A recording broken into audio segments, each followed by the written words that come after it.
Moving 92.5. Brooke and Jubal's second date update. The girl on the phone for a second date update today met her date in a very unconventional way. In person. At a party.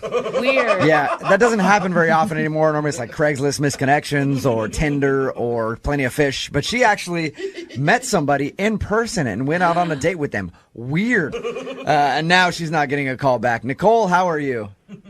I'm good. How are you guys? Good. So you actually took the risk and met somebody in person while you were at a party, huh? Tell us about that. That's weird.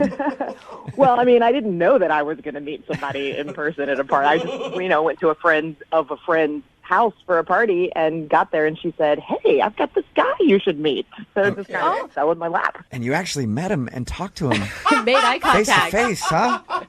In the flesh. Wow, that is crazy. Tell us a little bit about the guy you want to call today. Well, his name is Travis. And like I said, I was introduced by kind of a friend of a friend. And I am a single mom. I have a 5-year-old. Okay.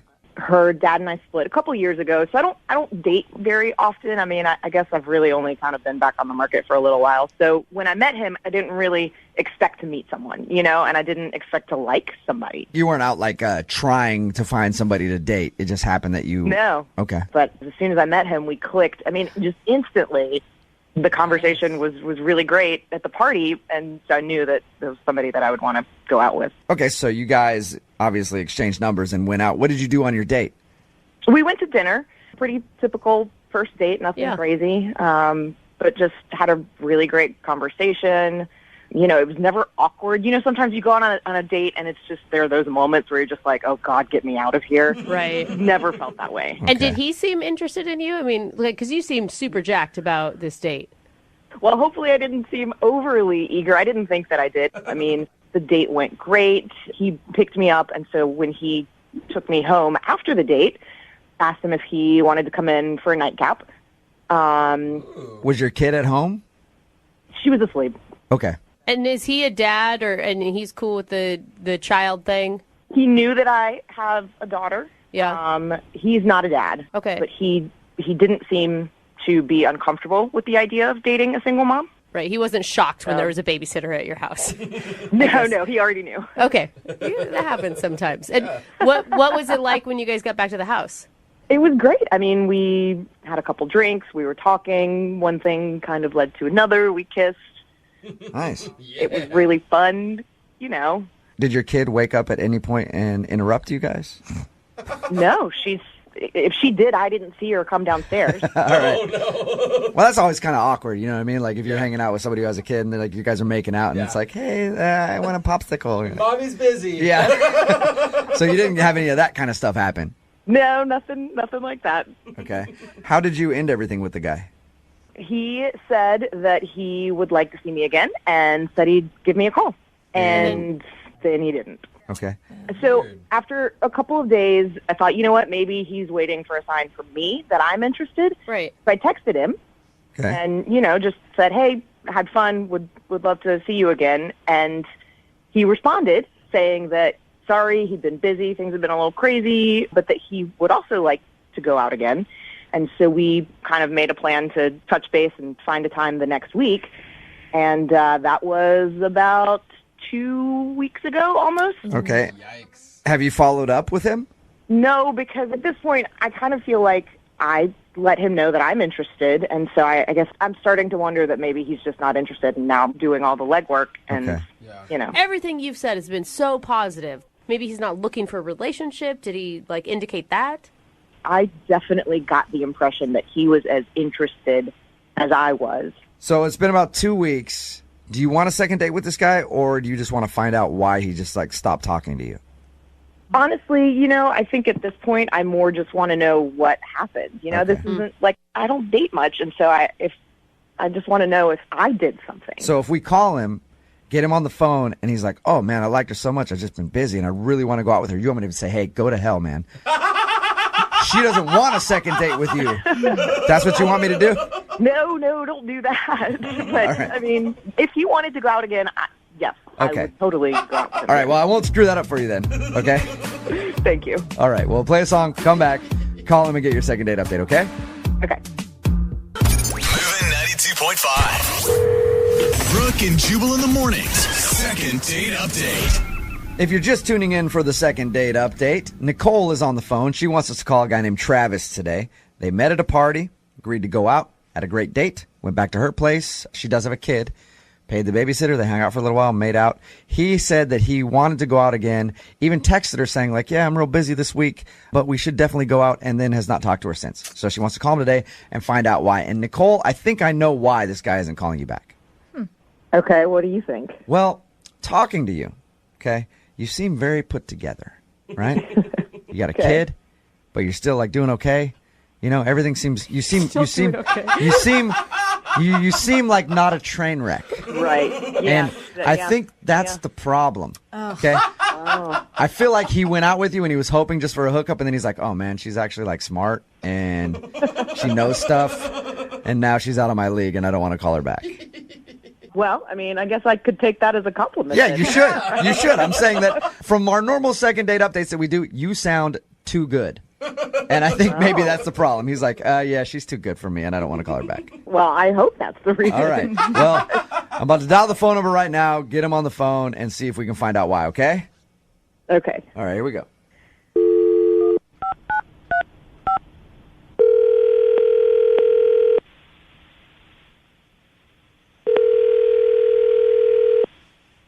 Hello? Can I speak to Travis, please? Yeah, this is Travis. Who's this? Hey, Travis, how you doing? This is Jubal from Brooke and Jubal in the Morning. Oh, okay. Hi. Hi. How you doing? Fine. Any idea why I might be calling you? Honestly, no. I'm calling you because you recently went out on a date with one of our listeners, Okay. and you're not calling her back, so she emailed us to see if we could get you on the phone and ask why. What? I'll say it one more time for you. You recently went out on a date with somebody who listens to our show, okay? Okay. Okay, and you're not calling her back now, and she would really like to see you again, Okay. but since she can't get a hold of you, she asked us to do it and see if we can find out why you're not calling her back. Okay. Her name is Nicole. Do you remember going out with Nicole? Yeah. Okay. You guys met at a party and hung out back at her place? Yeah. Well, according to her, you've said that you want to hang out again, but you've told her that you're busy, and then you just kind of stopped talking to her. Is there any specific reason? Well, yeah, I'd like to hang out with her again. I just haven't had time. Okay, so your excuse about being busy, that's true. You really do want to see her again? Yeah, sure. Okay. Then why? What? That's not All right, the so right you say response. that, but why haven't you contacted her at all? Listen, I don't know what to tell you. You got me. I didn't call her back. Okay. You're right. Can you tell us why? Well, she's a mom. She's got a 5-year-old kid, and I'm not ready for anything like that. Okay. Why'd you agree to go out with her in the first place then? Well, I thought at first that maybe it could work out, but then, after the date, I realized that there's no way. So you're saying after the date you realized it. Does that mean that something happened during the date to make you change your mind? I don't know. I think you do know, Travis. It's a long pause. Look, Travis, this is like something that we do for our listeners. They want to get better at dating, so they ask us to call people and find out why. So if there's anything that you're withholding from us, I'd appreciate it if you could just be honest with us, and then we'll tell her to help her out. When we were hanging out at her place, it was just weird. It was weird? Yeah. Okay. So here's the thing. We talked to her. She said that she paid the babysitter. You guys hung out and made out a little bit. You didn't even have any interaction with her kid because she said you didn't even see the kid. No, I didn't see the kid, but I knew the kid was just on the other side of that wall. So just knowing, What? just There were stuffed animals all over the place and Barbie dolls. okay. Too much for me. So you were cool with it until you got there and you're like, all right, I know there's a kid here. This just became real, and you didn't want to hang out with her again.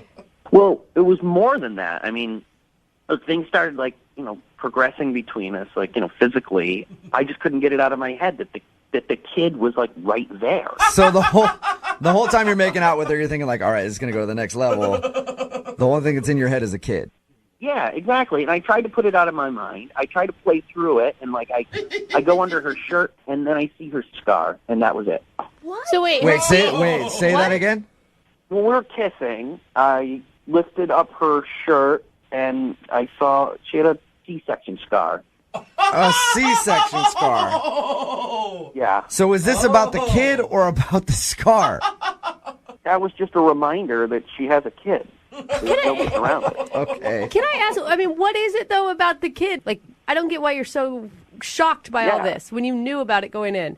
I don't want to be in a position where I have to play dad. I don't want to be making out with someone and have a kid walk in. I don't want anything to do with it. It didn't seem to stop you at the time. What? Hi, Nicole here. Hey, Travis, Nicole's actually on the other line. Are you kidding me? She's been listening in this whole time? Sure have. And I think it's interesting that you'll tell these guys, complete strangers, what's going on, but you won't even answer a text for me. Well, Nicole, they were asking questions. Yes, I answered them, and I didn't answer your text. And what do you think is more uncomfortable? I guess that's a good point, yeah. I would think responding to a text is easier than having a conversation. I mean, it's not like I was asking you for an explanation in person. I just sent you a text. What am I supposed to say to you? Your C-section scar freaked me out? I don't think you have to go that far, Travis. You could at least give me the courtesy of saying, hey, listen, this just isn't for me, instead of just, hey, I'd like to see you again, and then nothing. Yeah. Like, why say you want to go out again if you don't? Hey, listen, this just isn't for me, okay? Lady with a baby isn't for me. All right? I'm sorry. I was trying to let you down easy by just ignoring your text. I thought you would get the clue, but this isn't for me. Yeah, I don't think this is for me either.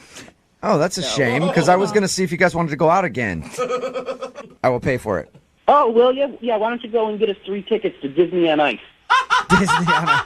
All right. That was a no. So I guess neither one of you want to go out again. No, definitely not. And you know what, Jubal? You're right. I'm way too put together for See? this guy. Told you. Called it. All right. Well, Travis, thank you for your time. I appreciate it. All right, guys. Okay. No more single mommies for you. You got. Looking for the perfect birthday or anniversary gift or a special date night? Well, then you need Zodart, Seattle's only exotic car rental company. Visit Zodart.com to book an exotic special car for that very special day. Moving 92.5. Brooke and Jubal's second date update. I'm not really that curious about the date in today's second date update. I'm more interested in this guy's name than anything else. Why? Because I haven't talked to this dude yet, but he did sign his email, The Wart. Stop The it. Wart. Please tell me that's not his nickname. Is that your name, Wart? No, it's not my legal name. It's a nickname my college buddies bestowed upon me. Okay. That's kind of stuck. You convinced a girl to go out with someone who goes by the Wart? Well, I didn't drop it on her until I met her in person, obviously. Oh, okay. All right. Okay. So what? I'll call you Wart for this second date update, but what's your real name? My real name is Desmond. Desmond. Oh, okay. Yeah, I'd rather go by Wart, too. Rolls off No. the tongue. Yeah, that's what I thought. So tell us a little bit about the girl that you want to call today. What's her name? Her name is Jamie. Jamie and the Wart. Got I it. like it. Good, nice ring to it, It's like a huh? romance novel. How'd you meet Jamie? I had met her on an online dating site. Okay. And what did you like about her from her dating website?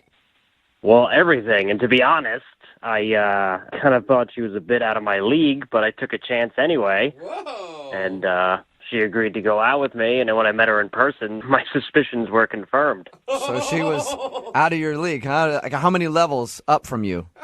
About 17. Oh, my gosh. So she's super hot, out of your league, and you scored a date with her. Congratulations. What did you guys do? Well, we met up and ended up going to a hotel bar to kind of hang out. Oh, that's so seedy. Hotel bars are always seedy. Yeah, but you know what? To me, I find them to be very nice and fancy places that show me in a good light that I can afford to go to a place like that. It depends what hotel you're going to. Yeah. If it's the W bar, then that's nice. Four Seasons. Yeah, if it's like a Motel 6 lobby, Yeah, or the red line it's out going to by be an a little airport. different. Yeah. What was her first reaction when she saw you? She actually responded to me, I feel like, in a pretty pleasant way. She was very cordial, very excited, I thought. I gave her, instead of doing a handshake, I went right for a kiss on the cheek. Whoa, bold move, sir. And this is how I introduced her to my nickname, because I said, well, you've just received a kiss from the wart. Oh.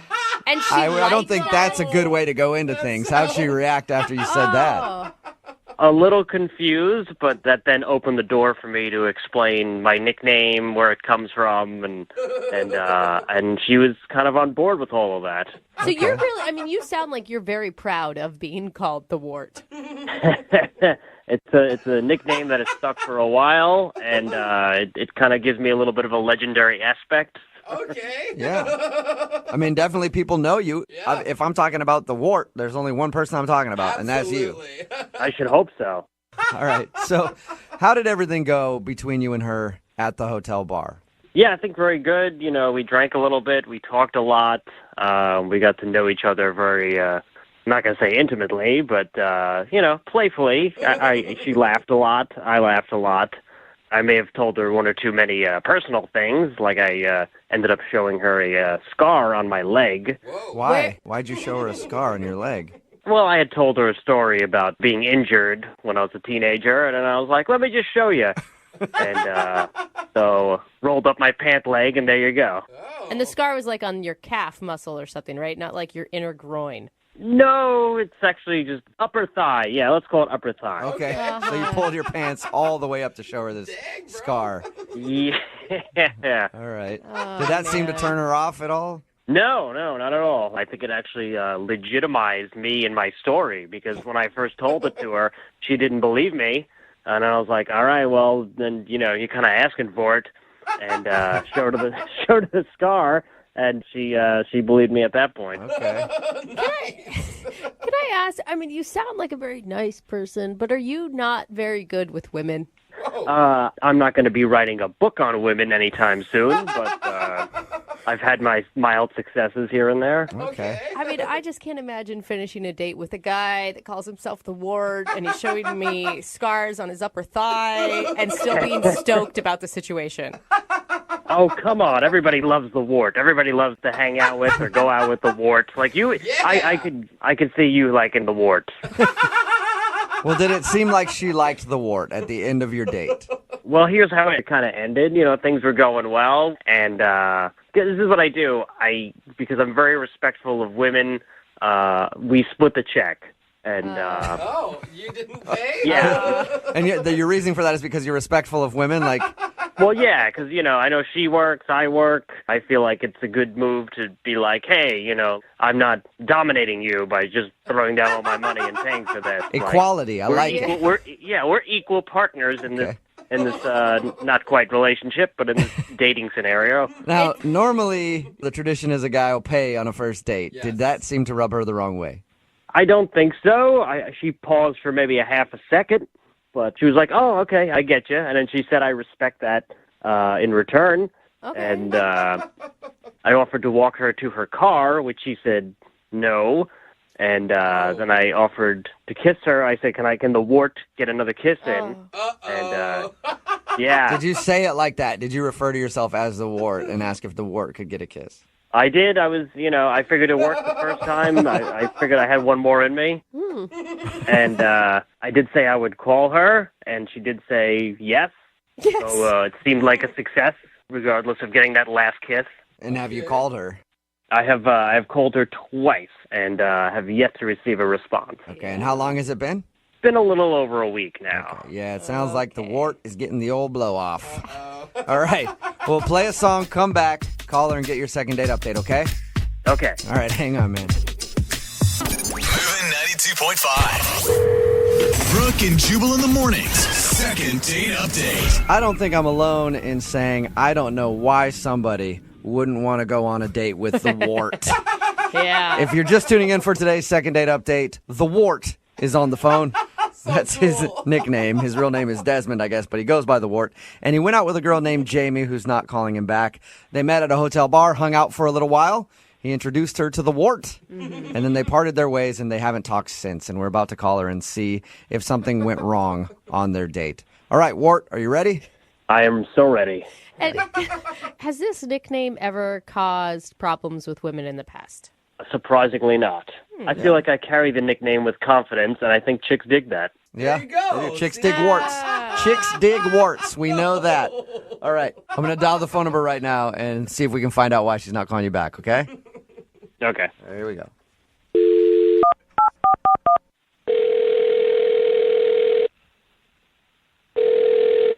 Hello? Hi, I was looking for Jamie. Yeah, this is her. Hey, Jamie, how are you? This is Jubal from Brooke and Jubal in the Morning. I'm sorry, what's that again? This is Jubal from Brooke and Jubal in the Morning. It's a radio show. Okay. I'm calling you today because one of our listeners actually sent us an email about you. What do you mean? I mean that one of our listeners recently had an experience with you and actually emailed to see if we could get you on the phone and talk about it. What do you mean by experience? What kind of experience? I mean that you recently went out on a date with a guy and you're not calling him back, so he emailed us to see if we could get you on the phone to find out if he did something wrong during your date. What's his name? He calls himself the Wart. Oh my gosh, yeah. Of course I remember him, yeah. Yeah, I figured you would. He's kind of a memorable dude. We talked to him a little bit about your date. Did you like the Wart? It's so weird to say.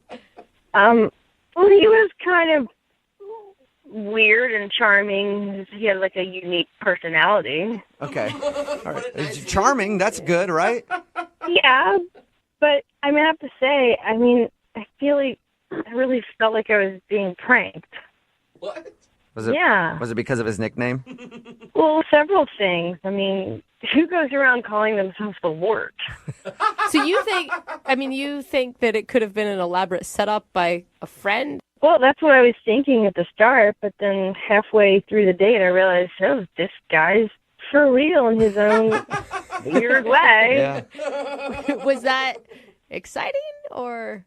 It was weirdly charming. I mean, Weirdly charming. We talked to him, and I mean, he's kind of like, he sounds like a fun dude, just like an interesting guy. I don't think he's boring at all. I mean, that's not it. He's the guy with the unique personality. I mean, it kind of grows on you, and, I guess you have to respect that. Okay. So So did you not like him, though? I mean, you're not calling him back after you guys went out. I mean, I don't really feel a romantic pull towards him. Oh, why? okay. So like at the beginning of the date, you felt like it was a joke, and at the end of the date, you felt how? I was just confused because his personality is one way, but the way he dressed was, ugh. Whoa. So he doesn't dress very well. Well, I wouldn't say that he wasn't dressed well. It was just how he was dressed. I mean, in some ways he was dressed better than me. How was he dressed? What was he wearing? Well, he came in with knee-high boots. They were like leather with these buckles, and they were women's boots.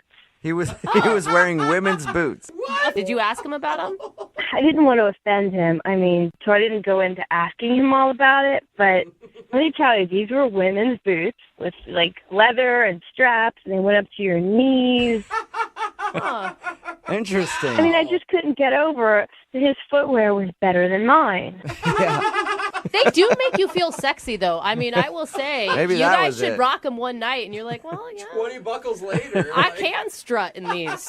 I mean, I guess he's an odd guy. It was an okay date, but I'm not going to go out with a guy that wears knee-high lady boots. Okay. I agree. It seems a little Do judgy. you actually think they were women's boots that he was wearing? Oh, yeah. I've never seen men wear boots like that. I mean, seriously, never. Was there a heel on them or no? It was in the bar, so it was hard to tell, but I'm 99% sure they were women's boots. Oh my God. I know how we can find out if they were, in fact, women's boots. I don't need to know they're women's boots. I mean, I already know. Well, I'd like to ask him regardless because he's actually on the other line listening to this conversation and wants to talk to you. What? Yeah. No. Wart? How could he be on the phone? Hello, Jamie. Where'd you get the lady boots, Wart? Poor Ward. Let me tell you guys, they are not lady boots. This is like absolutely ridiculous that this is the hang up that this girl had. Those were brown knee-high leather Renaissance boots. They're extremely expensive. I paid like $300 for them. They're the pinnacle of men's fashion right now. I mean, I thought you would be impressed with something like that. Look, whatever you want to call them, those were women's boots. I mean, I bought them from a men's clothing store, so I wasn't impressed. I mean, if I was wearing them, yeah, that would be great. But I'm not impressed if you're wearing them. So you would wear those? Is that what you're saying? Yeah, I would wear them. I don't want the guy I'm going out with to wear them. You know, I can't believe that you would not call me back just because my boots were more fashionable than anything you might have in your wardrobe. I mean, that's kind of ridiculous. Well, I don't know. You know, it's just really weird between that and your name, and it's just. I thought you were cool with the wart. I mean, at first I got used to the wart. Yeah, I get it.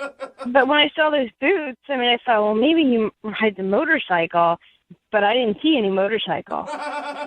Well, I don't ride a motorcycle, but I thought that you would be excited to see a man who has a keen sense of style such as me. That's true. It's a bold move to wear knee-high boots anywhere, especially on a date. Yeah. I guess I came on too strong shoe-wise. You're really going to write him off from boots. I mean, I would have not gone out with him for a lot of other reasons, but boots wouldn't have been the deal breaker for me. You didn't see these boots. I mean, if you saw these boots, I'm telling you, you would not go out with him. Whoa. Wow, this is the last time I go out of my way to impress a woman. Jamie, I would like to ask you if you'll go on a second date with Wart. Come on. We will pay for it. If I don't have to wear the boots. Yeah, if he leaves the boots at home, will you go out with him again? No, I mean, even if he leaves the boots at home, I could just imagine him wearing some high heel shoes on our next date.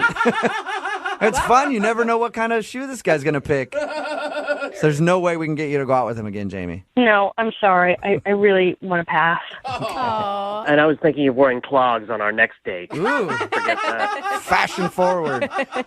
Well, Jamie, thank you for being honest with us. We appreciate it. Sure. And Wart, better luck next time to you, okay?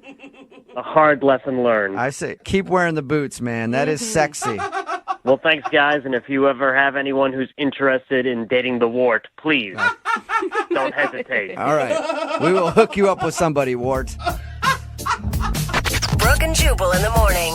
Text in at 78592 that says, I just Googled those boots, and they're actually pretty fresh. Yeah. I kind of want a pair. We'll talk about what that means in just a second. But remember, if you're having any sort of legal issues that you might need help with, say you got in a car wreck and you're having trouble getting money from the insurance, or you're at work, went to pick up a heavy box and crack, your back broke. Yikes. Well, pick up the phone and call my friends at advocateslaw.com. They'll help you out. 206-512-3555. They're available 24 hours a day, 7 days a week, and it costs you nothing to talk to an attorney. At least ask them the question if you have a case, and they'll be honest with you. If you don't have one, they'll say no, and they might yell at you. Maybe not. They're pretty nice. They probably won't yell at you. But if you do have a case, they'll help you through it from start to finish. Again, it's advocateslaw.com, 206-512-3555. Now, the comment about the boots was in regards to the Wart. If you missed the second date update, the guy that was calling in to find out why the girl wasn't calling him back was called the Wart. That's his nickname. Awesome. And he wanted to call a girl named Jamie. We got Jamie on the phone and found out the reason she wasn't calling him back, he wore lady boots. Well, she thought they were She lady called them boots. lady boots, yeah. He Apparently said they were Renaissance. Knee-high Renaissance, men's Renaissance boots. And I Googled a picture of them. I don't think that they're very fashionable, but he said it's the pinnacle of men's fashion right now.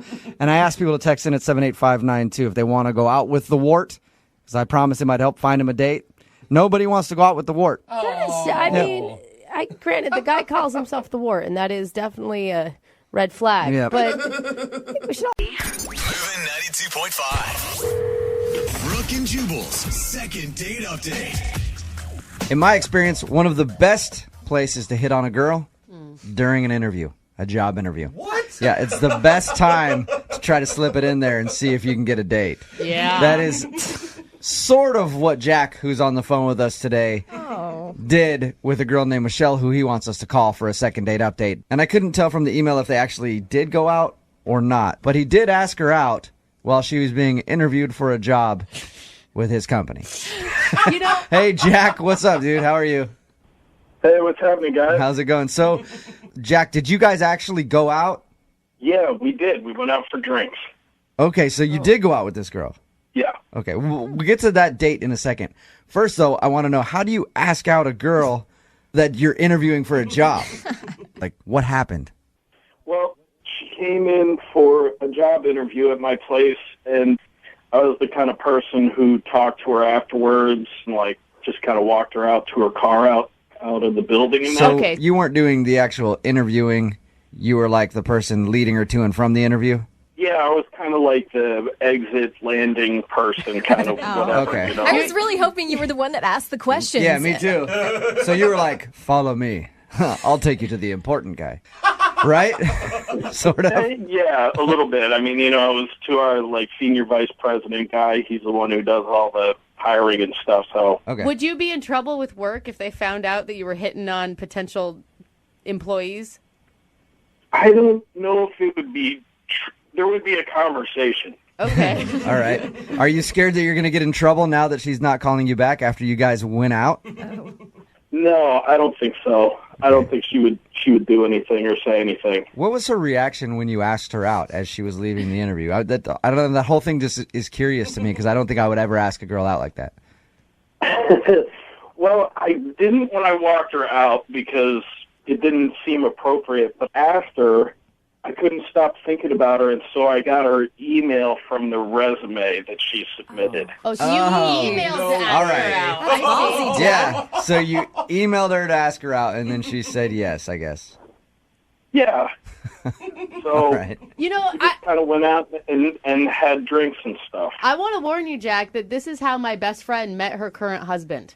What? He was actually interviewing her for a temp job and asked her out, and they're married and having a baby now. Yeah, but did he Wow. actually ask her out on the interview, or he creepily walked her out and then stalked her resume and got the email and emailed her? There's a difference. I'll get a clarification on the stalking that happened. Okay. So tell us about when you actually went out. How'd that go? It was great. We went out to a bar and hung out for a while and had some drinks. We laughed. I won't say it was like, fireworks and magic, but like I had a really great time. You feel like it was good enough to where she'd go out with you again if you wanted a second date?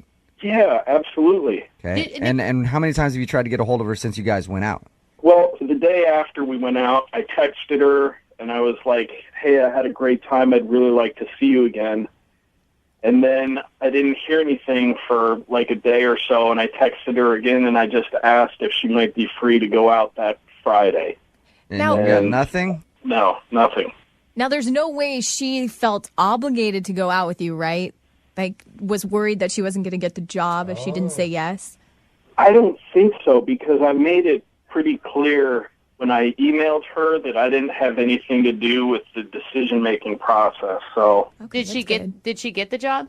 I mean, is she working now with you? they're still figuring out who to hire, so Okay. they haven't made a decision yet. Well, that would be your way to get a second date right there. Text her and say, hey, if you don't go out with me, I'm going to put in a really bad word for you with the guys who are making the decision. And it's a no-brainer for me, Jack. Yeah, that's a pretty good idea. No, it's not. No, I wouldn't do it. I kind of felt weird, even emailing her from the start, but I just, Right. like I said, I couldn't stop thinking about her, so. Okay, well, we'll play a song, come back, call her, and get your second date update, all right? Right on. All right, man, just hold on. Moving 92.5. Brooke and Jubal in the mornings. Second date update. Hey, Jack, Yeah. you know what I think your problem is? What? I think, okay, so the girl you want us to call today is still in the interview process at your job, right? Right. I think that maybe she's not calling you back because she's waiting to see if she gets the job or not. Because if she gets the job, she might not want to go out with you again. If she doesn't get the job, then it's fine because, you know, you don't want to dip the pen in the company type of situation. Like a lot of people don't want to date somebody they work with, so maybe she's just waiting to see if she gets the job. Yeah, that could be it. Okay, and if she does get the job and you want to date her again, you have to find a way to get her fired so that she'll go out with you. And we can help you with that too, okay? So romantic. And you want to continue to pursue this even if you guys end up coworkers, right? Yeah. I mean, we'd have to not tell anybody about it, I guess, but... That like a ton of people who are married met at work. Yeah. That's how they meet. Yeah, I'd definitely like to at least go out with her again and see if that's a possibility. Okay. Yeah, that's cool. I'm going to dial the phone number right now, see if we can get her on the phone, okay? Great.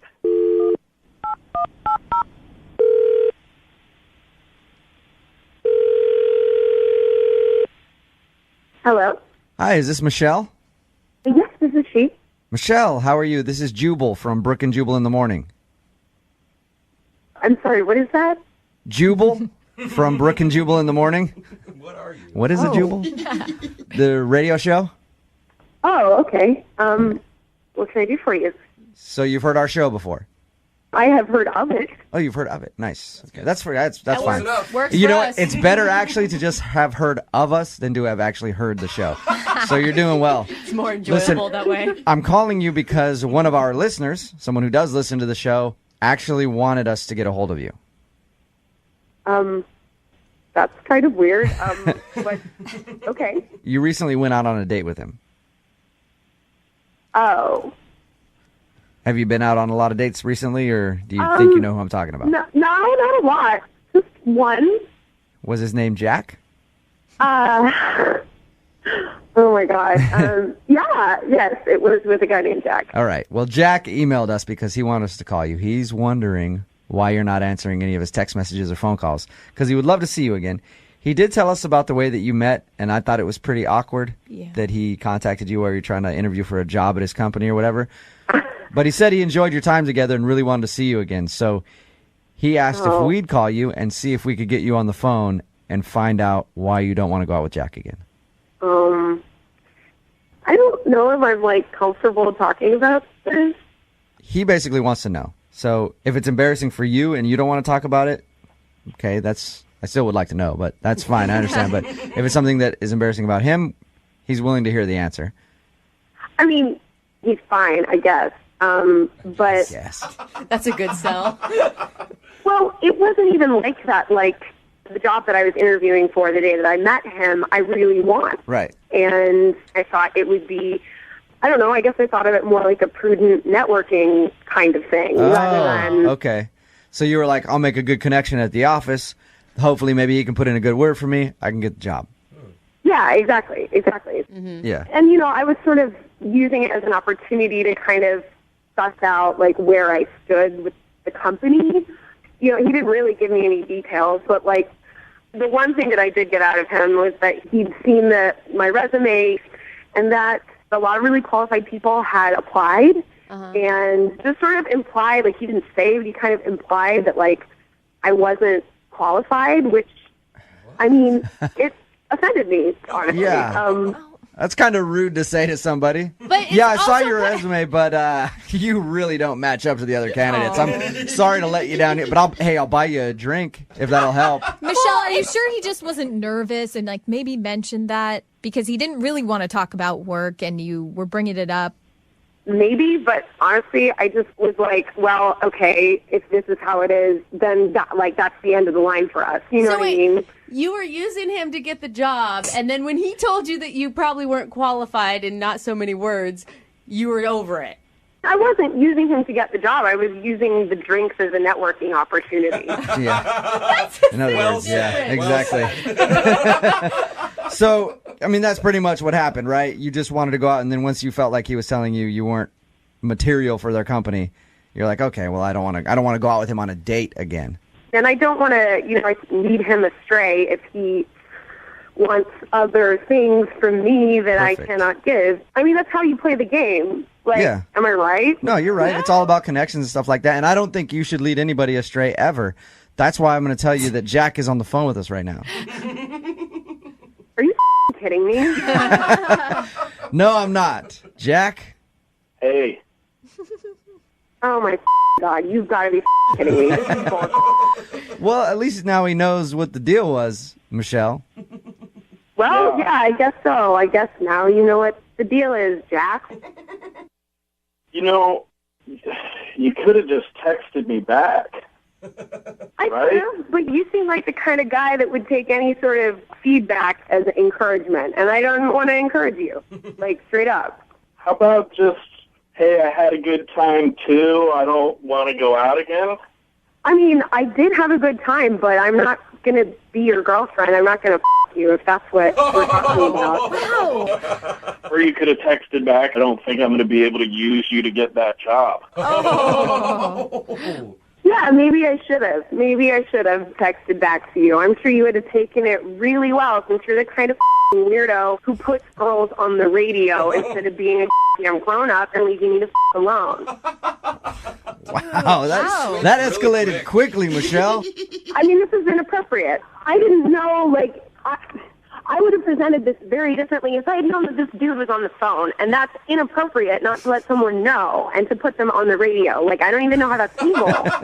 Like, I don't even know why I'm still on the phone with you guys. Because You do know this that is you're... up. You're probably still on the phone because you don't have a job to go to.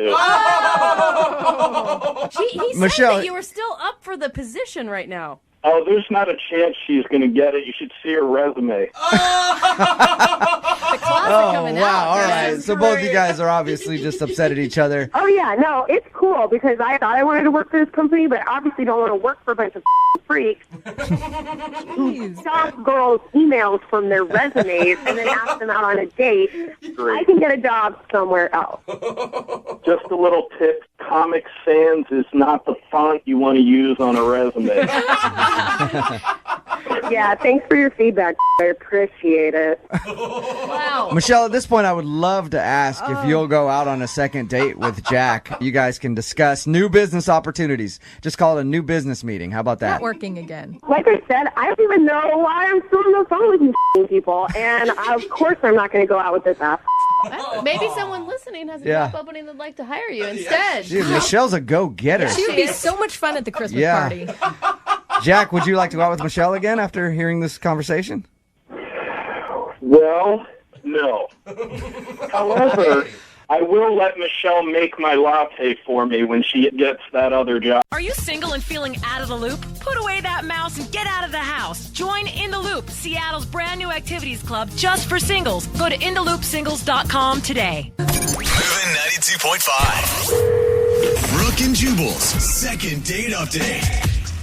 You know a date has ended well when you wake up the next morning naked, not knowing what happened, and you're alone. It's Brooke and Jubal in the morning. I'm moving 92.5. Billy is on the phone to do a second date update today. He wants us to call a girl named Dana, and apparently that's how he woke up after their date. Naked and alone, and maybe a little bit afraid. I'm not sure. Billy, how you doing? Good, man. How you doing, Jubal? Good. So your email said that you met a girl out and you hooked up, and then the next morning she was just gone. Yeah, man. It was a rough one. Tell me a little bit about it. All right, so I was out with my buddies at this like country and western bar. So we were having a good time, definitely drinking, and across the bar there's this table of girls, and we're evenly numbered. So we're like, okay, let's maybe start talking to those girls. And like through like the crowd, I make eye contact with this girl in particular at this table, and I felt like a connection right away. So I grabbed a tray of drinks and brought them over to the table. Did you pay for the drinks, or did you like grab them from an employee who was walking yeah, by? I paid for the drinks. Okay, I just picture like there's a server walking by, you just grab the drinks and bring it to the table, which would be a smart way to do it there, Billy. No, man. No, I ordered a round of drinks, and they gave us a tray to bring it over on. And yeah, man, I dropped it at the table. It was an awesome move, I think. Like I was like, ladies, drinks are on us. And nice. How drunk were you at this point? I wasn't that bad yet. Like drunk enough to have the confidence to go over. Like I probably had like 3 drinks at this point. Okay. Like I was not that bad yet. But everyone was in a good mood. Like our groups kind of like meshed together really well. And then like we just kind of kept it going from there. Things got pretty crazy. We kept drinking, and did a lot of damage there. You know, like we were like dancing. Everything was really fun. I got her number there. Were you guys like making out on the dance floor in front of everybody the whole time? Yeah, we were. Absolutely. We were all over the place, you know, just making out on the dance floor, on the pool table. Somehow you got up on top of a light and you guys were going at it. One of those type of evenings. That's that nuts. Like, you know, like the kind where like you're dancing but also making out, like knocking into other people, like other people were kind of annoyed. Like, I think we've all been there. Yeah, man. It was fun. It was fun though. When did you ask her to go back to your place? I don't really know. Like we just kind of like decided like, oh, you know, it was a little hazy at that point. You have no idea. I'm not sure. I remember meeting a girl and her friends. I remember making out on the dance floor and bumping into people and them getting mad. And then I remember waking up naked alone. So tell us about the wake up. Oh man. I woke up the next day totally naked, and I woke up to my front door closing. Oh, so you woke up as she was leaving. Yeah. I didn't get to say goodbye to her. I just it was the noise of like the door opening and closing was like what woke me up. Ooh. Okay. And I'm naked, my head is pounding, and I look all over my place. There's empty beer bottles. We clearly came home and drank more, which is crazy. And I had no idea. All I know is I felt horrible, like body-wise. And I was like, what the happened last night, man? I had no idea. But yeah, like that's how the whole thing ended. And I wanted to continue like talking to this girl because I really liked her. So can I ask, what did you really like about her? Because I mean, we've all had the drunk hookup, random, whatever. But how much did you actually get to know her? I think, not as well as you can, I guess, when you're in a few hours in the bar. But just she was really cute, and she was laughing about. She had a really good sense of humor, and there was something immediately, like just immediate physical attraction. Yeah. And then we hit it off. So I called her, left a couple voicemails, and then text, like nothing like over the top crazy, but just asking like, hey, what happened last night? And, you know, hey, do you remember last night? Because I don't. Oh, God. It's always such a charming line, isn't it? Do you think it's possible that she's embarrassed either by the hookup or something else she did that night? I don't know. That's what I want to know. I want to know, like, does she have a boyfriend? You know, like, does she just totally regret the whole thing? Did I puke? Did she puke? Like, I don't know. Yeah. I don't know what's going on. You don't have any recollection of getting back to your place and doing anything. You just woke up when she was leaving. Yeah, exactly. All right. Oh, man. So maybe that's it. Maybe she doesn't remember. She like rolled over and was like, "Oh my God, I got to get out of here." Yeah. Oh man, I hope not. That's kind of a bummer. Yeah, it is. All right. Well, we'll play a song, come back, call her, and get your second date update. Okay? Dude, thanks, man. I appreciate it. Yeah, man. All right. I'm interested to find out what happened. Hang on. Moving 92.5. Brooke and Jubal in the mornings. Second date update. Let's start the second part of today's second date update talking about the things that we know, which is not much. Because Billy is on the phone and he wants to call a girl named Dana. All he really remembers about the evening is meeting Dana at the bar, drinking a lot, and then waking up in the morning to the sound of his door closing and a headache, naked, wondering what happened. Sounds like The Hangover. Yeah, and now she won't call him back. Billy, are you about ready to give Dana a call and see if we can figure out what happened with your evening? Yeah, man, let's do this. I just want to know what's going on, you know. I forgot to ask you, was there any indication that she actually wanted to see you again? I mean, maybe she was just looking for a one-night hookup. Oh, yeah. You know what? That's totally possible. We could have even had that discussion. I just don't recall it. They actually, who knows, they could have sat down for 2 hours and discussed the whole thing and been like, here's the deal. This is going to be a one-night thing. I'm going to leave in the morning. You're going to be naked and have a headache. Don't ever text me. And then you blew it, Billy, by texting her to try to get a hold of her. All right. I'm going to dial the phone number right now, see if we can get her on the phone, okay? Thanks, man. Okay, here we go.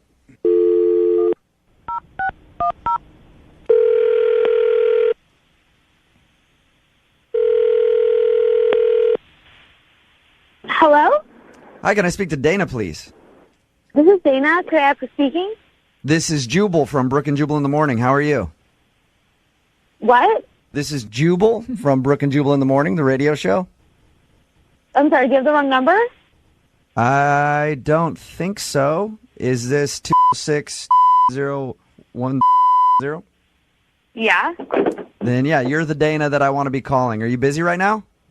Hold on.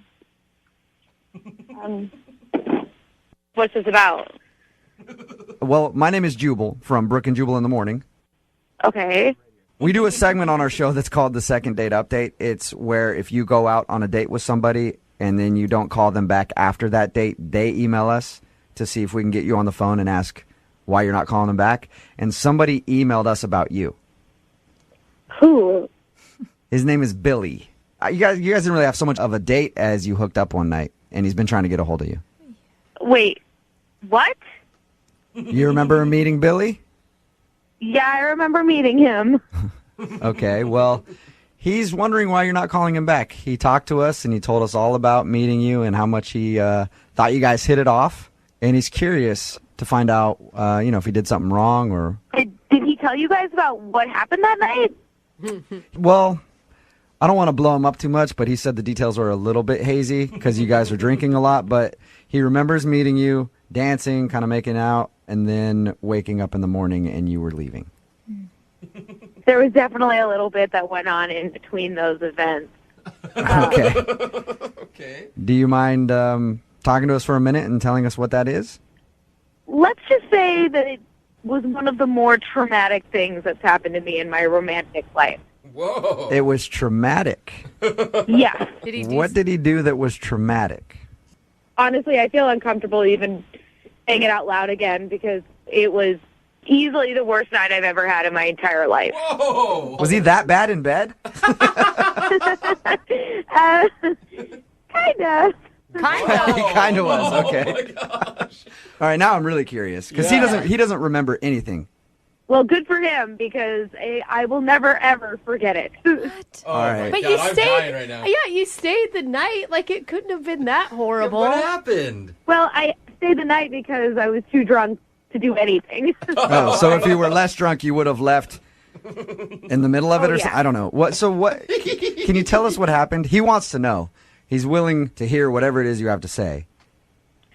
So the lights are off, and we're not wearing any clothes, and it's like all about to go down for us, and I felt this like weird kind of like wet thing kind of like roll down my spine. What? Roll down your what? The back of my spine. The back. Okay. So I'm like, maybe he's sweating, or I don't know, maybe I'm sweating and don't know it, or Yeah. there's like something going on that I don't know about. And so he immediately like pulls away from me, and I'm like, what's going on? And he goes, my tooth fell out. He lost his tooth down your back? Swear to God. Oh my God. And what did you say at that point? I was like, are you kidding? Uh-huh. But he's like, I just went to the dentist and they were wiggling around with my tooth. I just got an implant. He's like, so it must have just fallen out. So it was a fake tooth. It didn't get knocked out. It just fell out. No, yeah, it wasn't real. It was like an implant that I guess didn't work out. And so I was like, I was like absolutely shocked, like stopped in my tracks. Yeah, when you're making out with somebody And and a body part falls out. Yeah, exactly. It's gonna be shocking. Right. So like he immediately like turns the lights on and he's like, can you help me find it? Can you help me put it back in? Wait, okay. Were you guys naked at this point searching for his tooth? Yes. That's With awesome. lights on. That's amazing. So we looked like all over the place. We looked through the sheets. We looked like under his bed. Yeah. And about after like 10 minutes, we found it. And I gave it to him, and he was like, I'll put it in myself. And I was like, great. Yeah. Okay. And I was like, okay, I need to go to the bathroom because I like literally had the willies. Like I had to like. Well, you just had somebody's tooth fall out and roll down your back. I think that would gross anybody out. Yeah.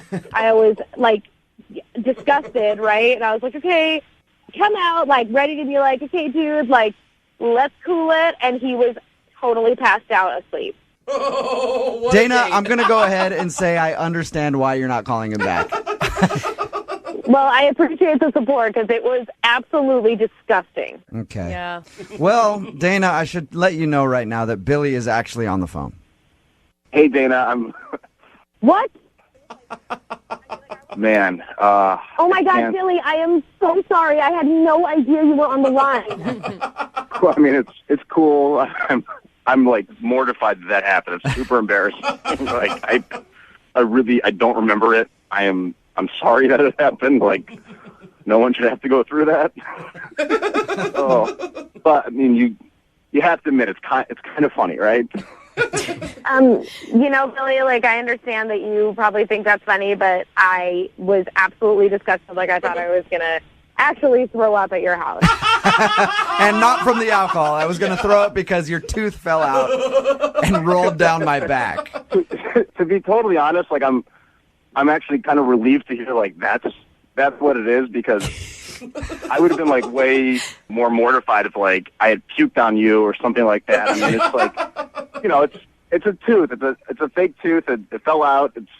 It's funny, Once you see something that you can never unsee, it's just not going to work out. Oh, you have to give me a second chance. It's such a freak accident, and it's nothing that serious. A freak accident? Your tooth rolled down my spine. That's the definition of a freak accident. Oh my God. That's a quote I've never thought I'd hear before. Think about that. That's like a connection that we'd have. That's like a funny story we could tell, Yeah. Like, Dana, what if I pay for it? We'll pay for you guys to go on a second date. Honestly, you're nice enough, but like not all the money in the world won't unsee that from my brain. Okay, so you need money for counseling instead of a second date. Yeah. because I have a fake tooth, that's the reason? That seems a little shallow, I think you're reading into it wrong, Billy. She's not turned off by the fake tooth. It's the fact that your fake tooth dribbled down her back before you were about to make love. But be honest, you can't wait to go tell your buddies this story. Yeah, dude. If that happened to me, I would be doing the same thing. I'd be on the phone to everybody. Like, dude, you got to go on Moving 925. Listen to the podcast. Are you single and feeling out of the loop? Put away that mouse and get out of the house. Join In the Loop, Seattle's brand new activities club just for singles. Go to intheloopsingles.com today. Moving 92.5. Brooke and Jubal's second date update. Business conventions are good for three reasons. One, you get to learn new techniques about whatever industry that you're in, maybe help you increase your business. Number two, the sex. And then number three, the sex. What? Those are the three reasons that business conventions are really, really good. What are you talking about? Anytime you meet somebody at a convention, you just assume you're probably going to be having sex with them. What are you in the porn industry? Like, No, what it's just- industry are you in? Everybody knows that about business conventions. It's like you're in town for one night, you're for the weekend, and you're just there, and you go and you learn whatever it is that you have to learn for the day. Then you go out drinking at night, and you usually probably hook up with somebody. All right. And that's where James, who's on the phone today, he met the girl that he wants to call at a business convention. So I'm assuming that they slept together. Did you, James? We did not. Oh, Yeah, what are you doing, see? man? Come on, it's a convention girl. They're so easy. I guess I don't know if that's true yet. Oh, Yeah. okay. Is that the way it is? You know what? I haven't been to a business convention in a long time. So I was at a marketing company for like a couple years, and it was terrible. But that's what I remember always thinking every time I had to go to convention was like, I'm going to get lucky. Did you ever? By myself? Sure. But that's just... So there's no fact at all to what you're saying. Are business conventions like what I think they are? It's a lot of people. We're trapped in space. When you get out, I guess things could happen. It happened for me this time, but, Why don't you tell us a little bit about the girl that you want to call today? Yeah, her name is Kira. We met at a convention. Really? I come in out of town. Interesting. You met at a convention? Yeah, Odd. we met at this convention. Shock, right? I come in from out of town every couple of weeks. That's where I met her, and we just kind of hit it off. Have you ever seen her before, or? No. This is my first time seeing her. Was at this specific convention. Okay. And did you guys actually go out on a date, or did you just hang out all day at the convention? Well, we hung out, and then I said, hey, do you want to grab some dinner tonight? I'm leaving tomorrow if you want to grab dinner tonight. And she said, yeah. Was it clear that it was a date? Because I feel like if you're hanging out all day with business people, it could just be like, hey, we're both from out of town. We both have to go out to eat. That's when the sex happens. Oh, of course. Sorry. Have you never been in business before, ever? Apparently not. I mean, she she knew that this was more than a dinner date. And, honestly, I was kind of hoping that we would end up having a little bit of sex maybe at the end of the night. There you go. I actually knew that already because I read your email, and it says at one point you started actually asking her about getting physical with each other. What? Yeah. After a few drinks, I did. That sounds so awkward to me. Well, I mean, we're having a couple of drinks, and I felt comfortable. I felt like she was comfortable too. So it wasn't. I guess looking back at it, it was not the kind of move I should have made. How did you approach that with her, though? What'd you say? I was just like, how about, I got my room key. Hotel's right next door. I was trying to be sly, and it was not sly.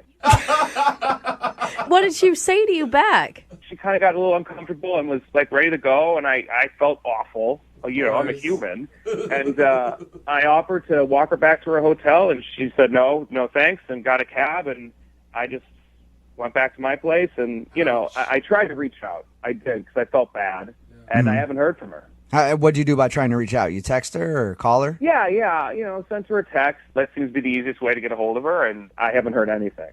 I think the problem was that you actually asked her to, go to your hotel. Everybody knows the way you approach that is you just slide your room key across the table and wink 3 times. So gross. Lesson learned. And then you go, uh-huh, mm-hmm.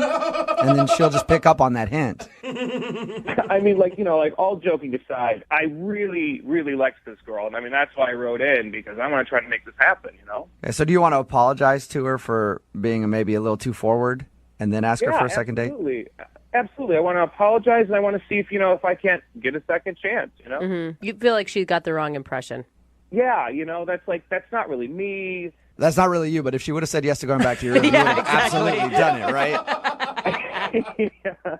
So it's you sometimes. So sometimes that's really you, but you would actually like to date her. There's 2 sides to each person, right? Yeah.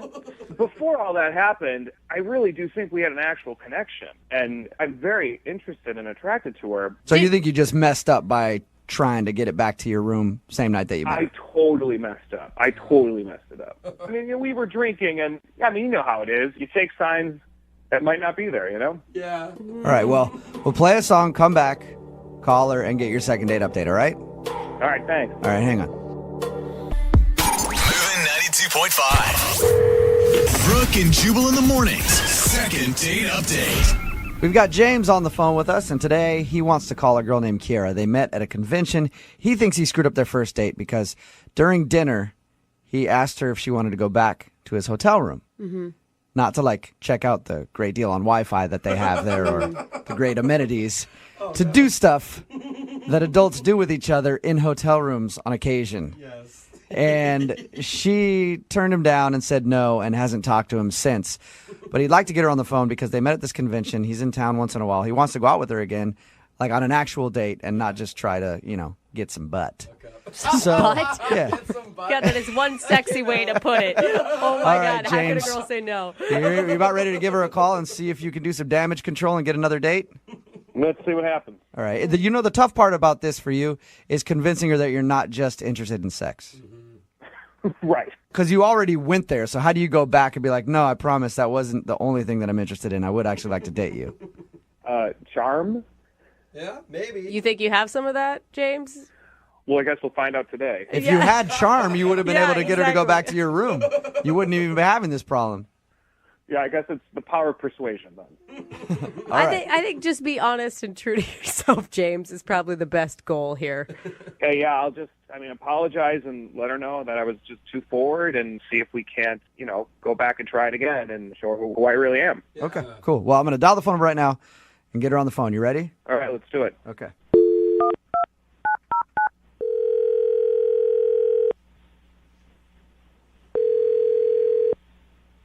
Hello? Hi, can I speak to Kiera, please? Speaking. Hi, Kiera. This is Jubal from Brooke and Jubal in the Morning. How are you? This is who? Jubal from Brooke and Jubal in the Morning. Jubal. I'm sorry, I don't know who this is. Okay. I'm calling from Brooke and Jubal in the Morning. It's a radio show. Okay. One of our listeners recently emailed us about you, asking if we could get you on the phone. Someone wants me on the phone? Yeah, sort of. We do a segment on our show called the Second Date Update. It's basically if you go out on a date with somebody and then blow them off, they email us and ask if we can get you on the phone and ask if they did something wrong. Who would do that?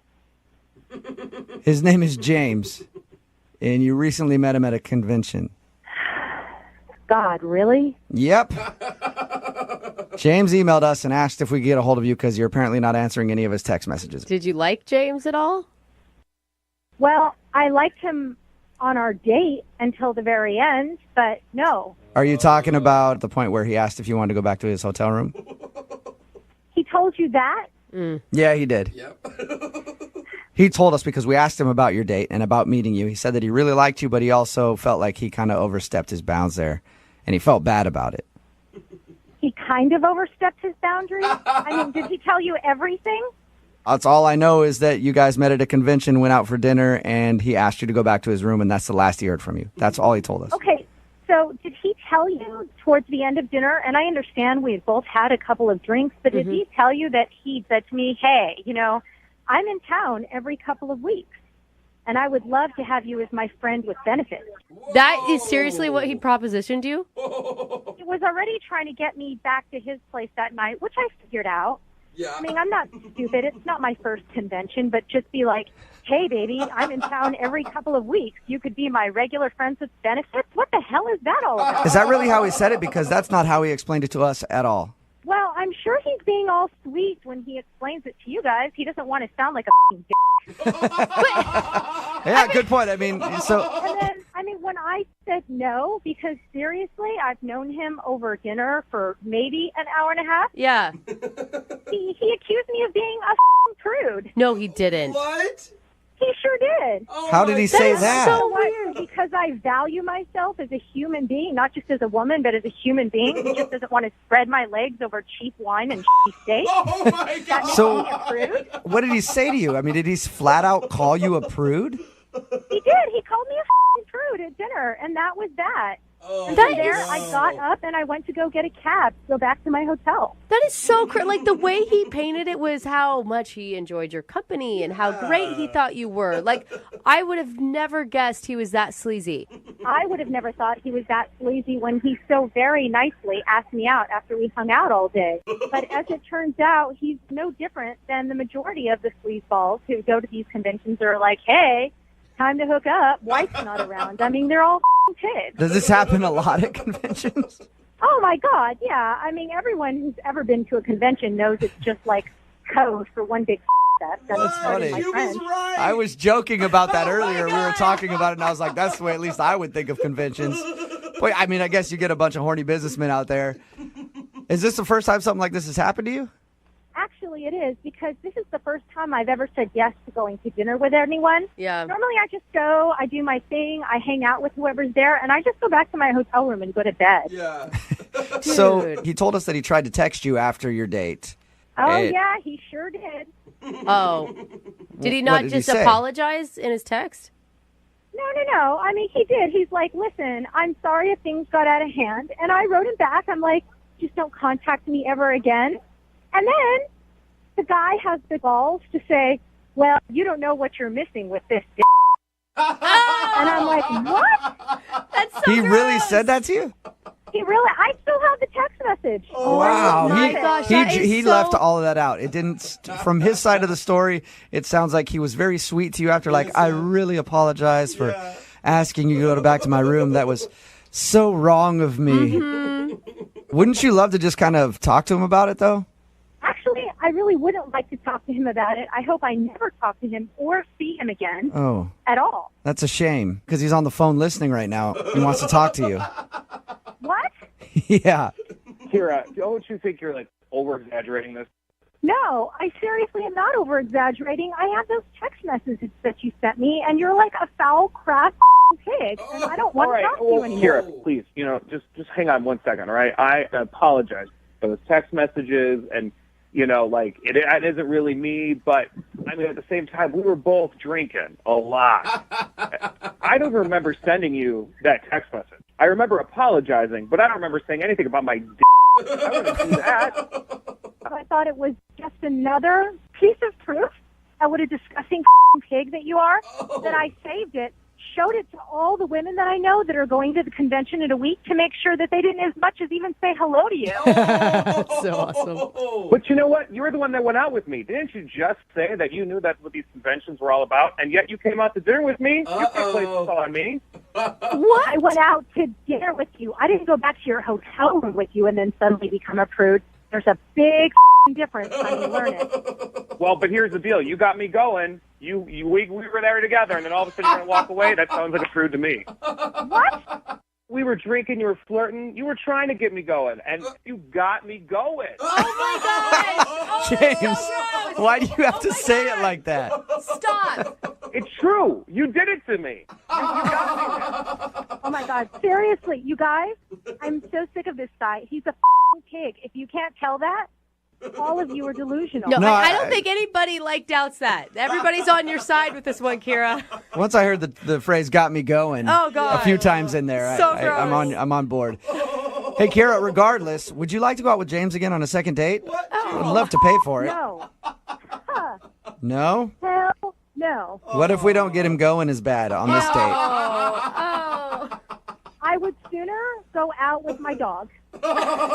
Yeah, you know, whatever, you prude. You need to learn how to throw your signals out. Yeah, it's definitely Kira's fault. Go get a prostitute next time, honey. Well, you know what? There's another convention coming up. I'll see what I can do. Now you guys got me going with that whole prostitute thing. And when you got me going, you got me going. Moving 92.5. Brooke and Jubal's second date update. I'm going to go out on a limb here and say that today's second date update involves probably the worst first date story we've ever had. No. We had a girl poop herself in the back of a car. Yeah, but I think this might be worse. We've had people get blown off and ditched on a first date. That happens quite a bit, more than you think, but we've never had anybody call in who got ditched 2 times on a first date by 2 different people. Oh. But I guess kudos to you to having 2 different people set up for a first date in one night. I'm trying to find a silver lining already. That's what her email said. I don't really know how it worked, but she got ditched by 2 different guys on a first date in the same night. Huh. Her name's Patricia. Patricia, what's up? Hi. Hey. What? You know what? We were going to do your second date update, but I got to run real quick. I'm sorry. No. That's cold. How did you get ditched by 2 people on the same night? So I matched with this guy from Tinder. So we decided to meet up and get drinks. And, you know, I thought everything was going good. And he decides to go to the restroom. And like 10 minutes goes by, 20 minutes, 30 minutes. And I was like, well, at first I thought, well, is he okay? Like, 'cause sometimes, you know, if you feel sick from something, it's really embarrassing to talk about that. So I texted just to say, hey, are you okay? Didn't hear back. So I was like, all right, well, I know what this is. Yeah. Has this happened to you a lot, Patricia? It sounds like you're like, all right, well, this has happened to me before. No, I even like, you know, ghosting is a thing that happens on text. So I was like, oh, real ghosting. Cool. Yeah, and that's like way worse than someone just not showing up for a date. Like that means they met you, they got the first impression, and they decided they didn't like it. Yeah, salt in the wound. Well, I will say it is brave for you to call and make this all public after it happened. So continue. So then I was going to stay positive, so I decided to hang out and, you know, have a few more drinks and, you know, enjoy myself. And I ended up meeting this other guy, but I had already had plenty to drink. And the conversation is great from what I can vaguely remember. And I know we made out and exchanged numbers because I had this number in my phone. And did you? So were you just sitting there after your date ditched you, just kind of drowning your sorrows? Like, does anybody want to talk to me? Because my date just left. I hadn't quite reached that point yet, but I was with the mindset like, I'm going to make the best of this. I'm not going to let him ruin my night, even though he's a jerk. Yeah. I'm going to make this great. That's awesome. So did you approach this second guy? Well, he approached me, which kind of helped my ego a little bit after that first burn. You needed that. That could help. Yeah. Yeah. So the conversation was great. We exchanged numbers, but I don't remember a whole lot. I know he put me in an Uber, and I think his name was Pete. Oh my God. Okay, so you don't even know his name. I'm 60% sure that his name is Pete, but then 30% says Mark, and I don't know about the other 10%. So what? Well, the other 10% is just a wild card. Yes. Patricia, we've all had those nights where we don't remember somebody's name, but why would you want to follow up with them? Well, but I do remember that the kissing was really good. Oh. Okay. And, I mean, it's nice to, like, put someone in an Uber and make sure that they are safe. And, you know, I remember having fun. I just don't remember his name. Okay. Okay. So is that who you want us to call today? You want us to call Pete or Mark or Mr. 10%? Or, so I've got two numbers. I have the number of the original guy, and his name's Oscar. No, screw Oscar. Okay. Screw So do Ditch you want us Boy. to- You're not wasting our energy on him. I have the number for Oscar, who is cute and funny, and I enjoyed spending time with, even though he ditched me. But then I also have the number for Pete. And, you know, I liked both of them, and I would go out with either of them again. So we've got two phone numbers for Oscar and another guy whose name might be Pete. So which one do you want us to call? Maybe both. What? Hey, Wait a minute. Like- Yeah. You want us to call one and ask him for a date and then call the other and ask him for a date? Yeah, I mean, let's up these odds. It's a numbers game, right? Okay, but wait, let's... So if the first one says yes, you still want us to call the second one? Maybe. I don't know. And let's just see what happens. All right, God. screw it. We'll see what happens then. We'll play a song, come back, All right. and then call a bunch of people and try to get you a second date in your second date update, okay? Awesome. Thanks. Yeah. Moving 92.5. Brooke and Jubal in the mornings. Second date update. If you're just joining us for today's second date update, we're going to attempt to solve a mystery. Patricia's on the phone, and Patricia just wants a date with anybody. I wish that wasn't true. Actually met a dude on Tinder and hung out with him for a little while, but he ditched her in the middle of the date. He went to the bathroom and never returned. So she thought she'd make the best of it and hung out at the bar and continued to drink and just have a good time. And then she met another dude, and we think his name is Pete, but she was so drunk she can't really remember. They hung out for a little while, made out, and then she got in an Uber, and she hasn't heard from either of these guys since. So we have both of their phone numbers, and Patricia said, I really don't care who you call, just call somebody and get me a date. So I guess, Patricia, we're going to start with Oscar, the guy that you originally went on a date with. Is that okay? Yes, that sounds great. God, I do Okay, not yeah. want you to call this guy and ask for another date. He ditched you in the middle of a date. You deserve more respect than that. You realize that, right, Patricia? Yes, but in his defense, we haven't heard his excuse yet. So, like I said, maybe he got sick or something. Or... Yeah, because he didn't call and apologize to you or anything. right? So, okay, we're doing it, so it doesn't matter what I say. Well, we're going to dial Oscar's phone number right now and see if we can get him on the phone and find out the reason why he left you. And then if that doesn't work, we'll call the other dude, okay? Right on. All right, here we go.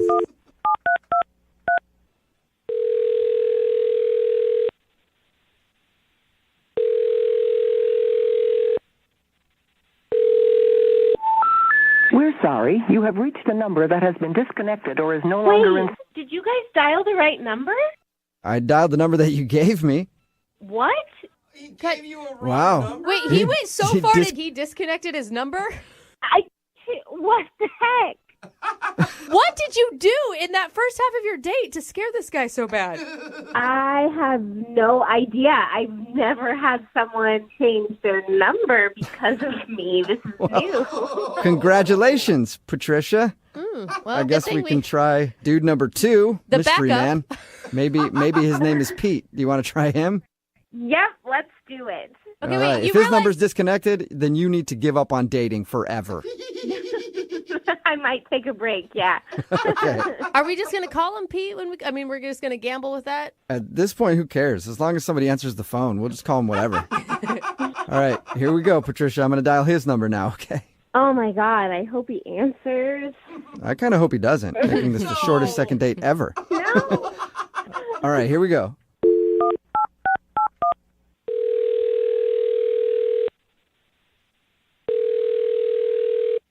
Hello? Hi, can I speak to Pete, please? Yeah, I'm speaking. Your name's Pete? Yep.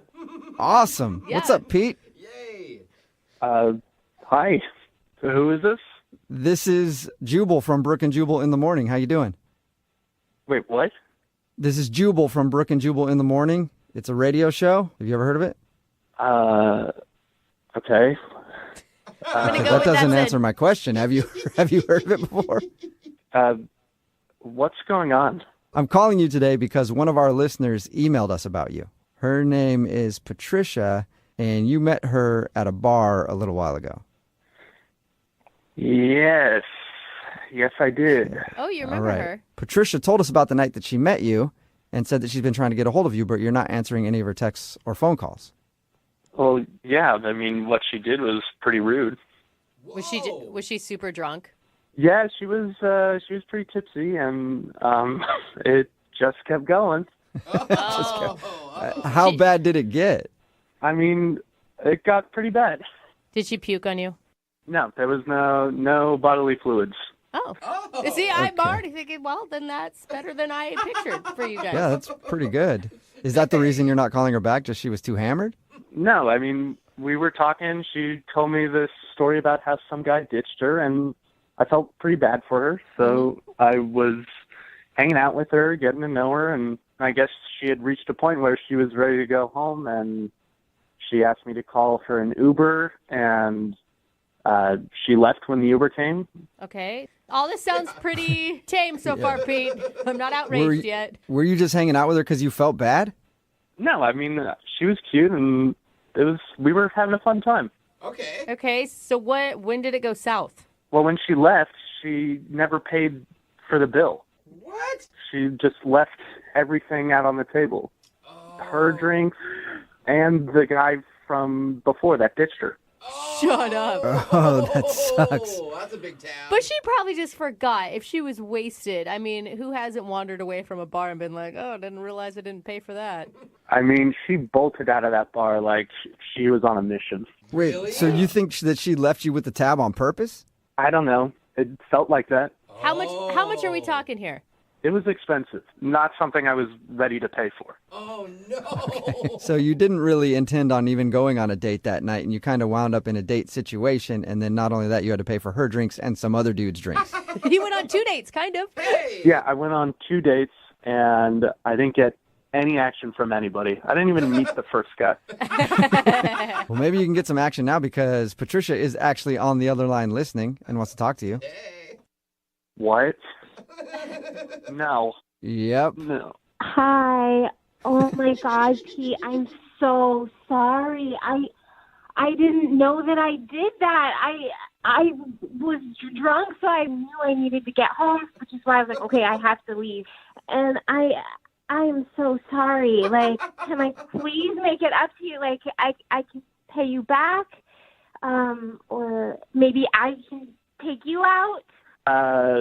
Yeah, look, it's pretty convenient now that I paid the bill for you to say all this, but it really put me in a hard place. No, I really liked you, and I would never, ever, if I was sober, do something like that. I am so sorry. I'm so embarrassed, you guys. I'm so sorry. So this wasn't part of some master plan? No, absolutely not. I legitimately had someone walk out on me on a tab, and I would never. I mean, I just have, but I would never in my life. I'm so sorry. I would never, but I did it. But I would never do it again. I don't know. I've heard of kind of cons like this happening before, and I'm easily scammed. So. Oh no! Oh my God! No, I want to make it up to you. Like, please let me make it up to you. Like, that's really awful. And I had that done to me, so I definitely wouldn't want to pass that bad stuff on anyone else. How do I know the first guy was even real? Wait, so are you saying that you think she set the whole thing up, like being at the bar and there was no first date just to get you to pay for her tab? Yes, it really felt like that. There was so much on that bill. I would never, I'm not that crafty. I got less about a date. Also, why would I go on the radio? She's bringing up some pretty good points, Pete. Like, I believe her. And you know, Pete, I can vouch for her that she did go out with another dude and he ditched her in the bathroom. How do you know? Well, because we called that guy. Well, And does he want to pay for the bill? Well, I don't know because the number that we have for him, it was disconnected, so we didn't really talk to him. so we actually don't know. What are you talking about? It was disconnected. I mean, this guy might not exist. You never talked to him. Well, but I had a phone number. None of this makes sense. She gave you guys a disconnected number and scammed me. I mean, it seems like this is all part of some plot of hers. I'm starting to feel like I got worked over, too. Wait. Yeah, maybe you guys are getting scammed. He does Maybe. have a point. Patricia, are you scamming everybody? Okay, guys. Well, I gotta go. I have a meeting. What? What? You can't go now. Patricia, What? Oh, my God, she was totally taking us. she did scam us. Look, I knew it was a scam. Oh. Oh, my God, she was trying to get a free dinner out of us. Oh, my God. All right, so you were right then. She must have set it up to meet you at the bar and have you buy all her drinks. And you just figured that out right now. I've been telling you, what is going on with this girl? I don't know. Oh, my God. All right, well, Whoa. sounds like Stop her. seems like you dodged a bullet then, Pete. Thanks for your time. Yeah, that girl is nuts. Nuts, or she knew exactly what she was doing. Mastermind. The Pay for My Drink Bandit. It's a bad name, but we might be able to come up with a better one. Well, Yeah, we'll work on it. Brooke and Jubal in the morning. text in at 78592 that says, you guys should have given Pete a free meal. It's Brooke and Jubal in the morning. Okay, I got to explain. If people didn't hear today's second date update, listen, we've been scammed on this show a few times for second date updates. Sometimes people will make up a story just so they can yell at somebody. One time, a guy made up a story about somebody who wasn't calling him back just so he could yell at somebody who didn't hire him for a job. Yeah, I forgot about that. Remember that? Yeah. Well, That's a creative way to do it. it seems like we got scammed today because the woman that emailed us for a second date update, her name is Patricia. Everybody hates her on the text message board at 78592, by the way. Of course. Her name is Patricia, and she told us a story about how she went out to a bar with a guy, and then he ended up ditching her at the bar. So she tried to make the best of it and stayed at the bar and then met another dude and hung out with him all night.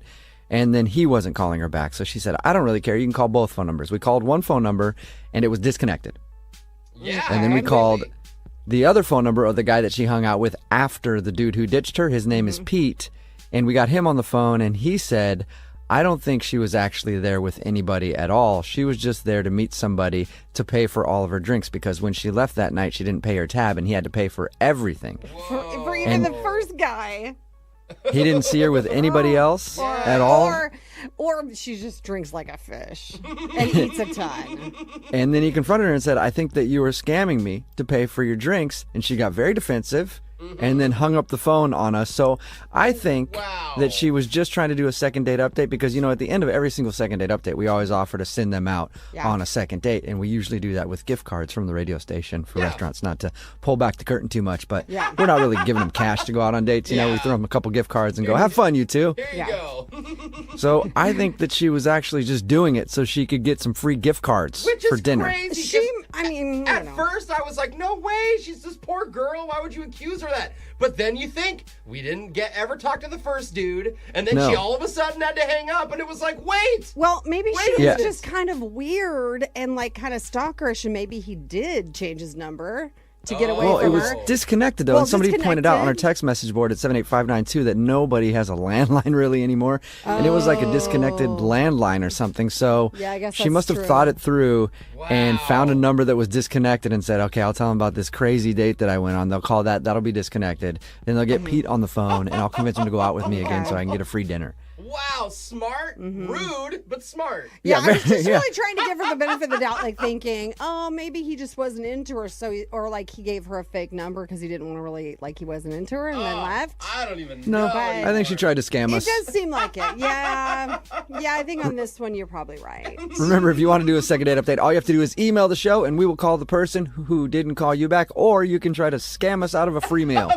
Whatever you want to do. Need LASIK? Trust the experienced team at the LASIK Center at Evergreen Eye Center. No glasses, no contacts, no limits. What will you do? LASIK at evergreen.com. Moving 92.5. Brooke and Jubal's second date update.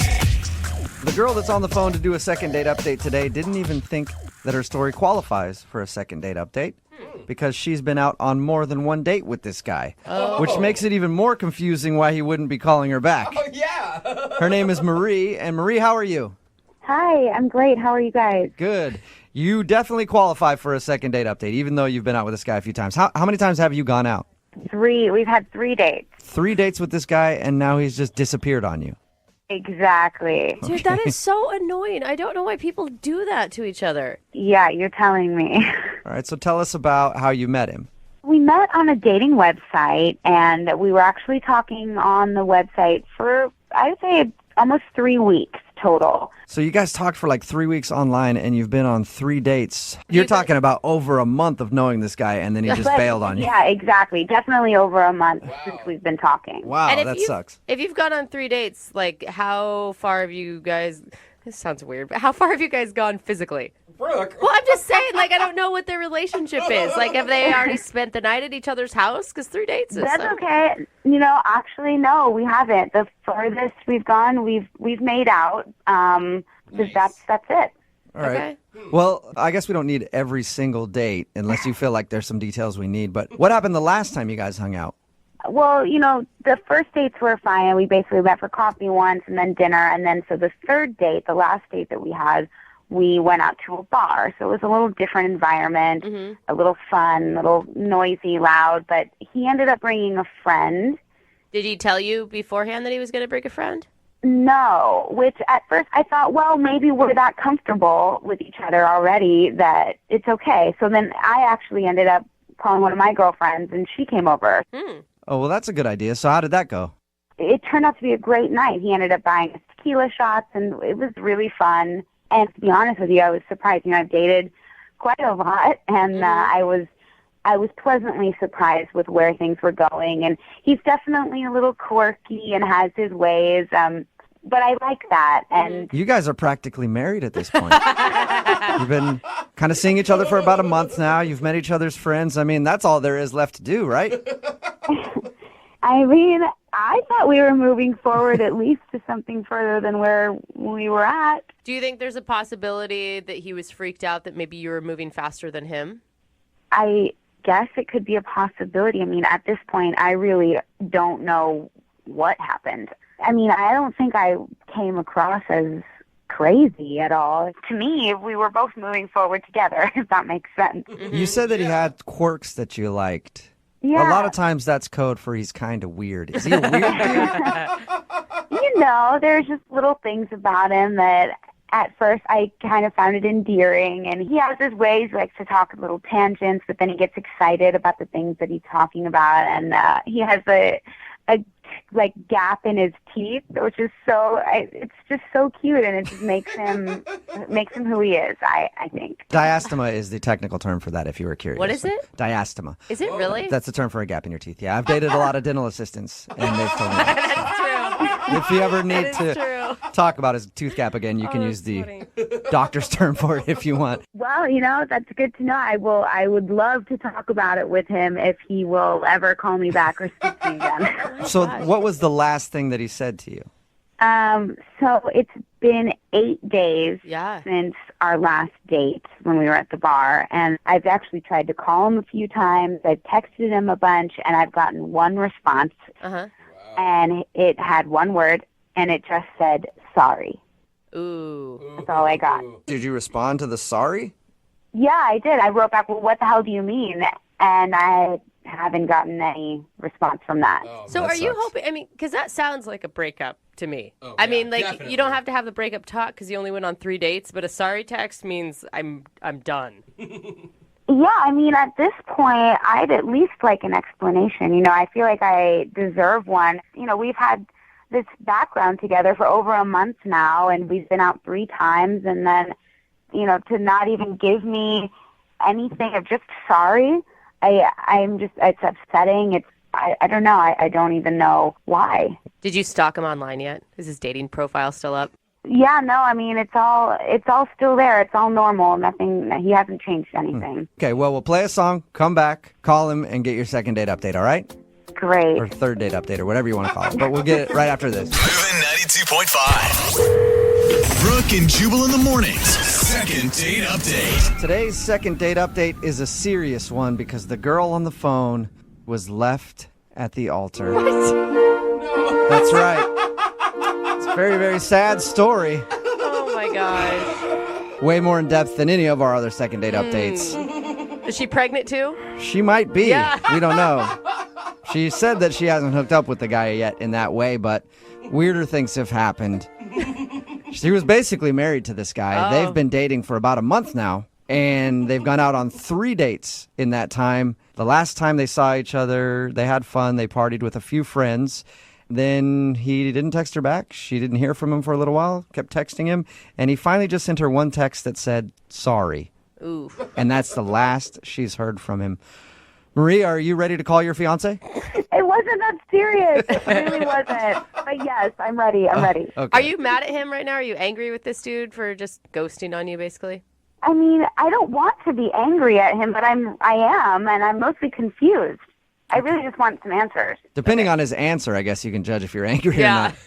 Yeah. Good point. All right, I'm going to dial his phone number right now and see why he's stopped calling you after 3 dates. Here we go.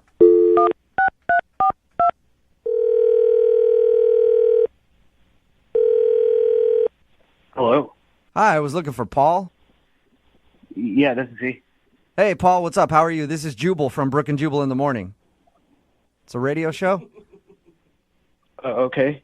What do you want? I'm calling you because we recently got an email about you from one of our listeners. Her name is Marie. Okay. She asked if we could get you on the phone and find out why you stopped calling her. It's a segment that we do on our show called the Second Date Update. Do you have a few minutes to tell us why you're not talking to Marie anymore?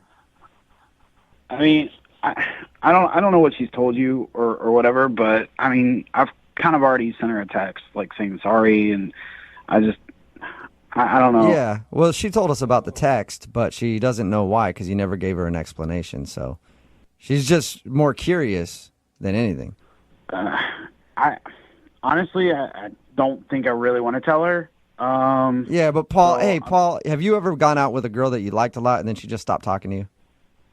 I mean, yeah, but... Yeah, so doesn't it kind of suck when you don't know why? Yeah, I don't know if I can tell her. I don't know how to really tell her, Well, so... the thing is, you're not telling her right now, you're telling me. Right? I mean, I don't know, man, but... I mean, you said you talked to her, so you're probably just going to repeat, what I told you, so it's... I don't know. You can pick and choose information. Why don't you be straight with us, and then we'll decide what she needs to know. Was she moving too fast? That's what we were thinking. Yeah. Like maybe she was ahead of you? No. I mean, don't get me wrong. It's nothing that she did, okay? It wasn't her fault at all. It was all on me, okay? And this is 100% all to do with me. Okay, well then if it's your fault, why don't you just tell us what happened? I mean, if it's not anything that's going to embarrass her. The thing is like, dude, it was just bad, okay? Like, I kind of want to, like, move on from it, just forget, like, it ever happened. It is what it is kind of thing, and just move on. There was, like, what was so bad? Yeah, that's weird. Did she tell you about the last date that we had? Like, when we went to the bar? She didn't tell us much. She just said you hung out at a bar with some friends. Yeah, well, all right. Well, I was pretty drunk because, we were there with friends, drinking a lot. I drank probably way more than I should have. But we were having a good time, and, that's where I messed up. All right. Well, my mind automatically goes to you were there with friends. Did you mess around with one of her friends or something drunk? I mean... All right. That sounds like a yes. That sounds like a big yes to me, Paul. You dirty dog. All right. Well, let me just explain. Okay. So I don't know why. Like we're drinking like we're 21 again. And so I'm coming back from the bathroom and I pass her friends. We start talking in the hallway. I don't even remember like how we got to the point, but we start making out. And I like.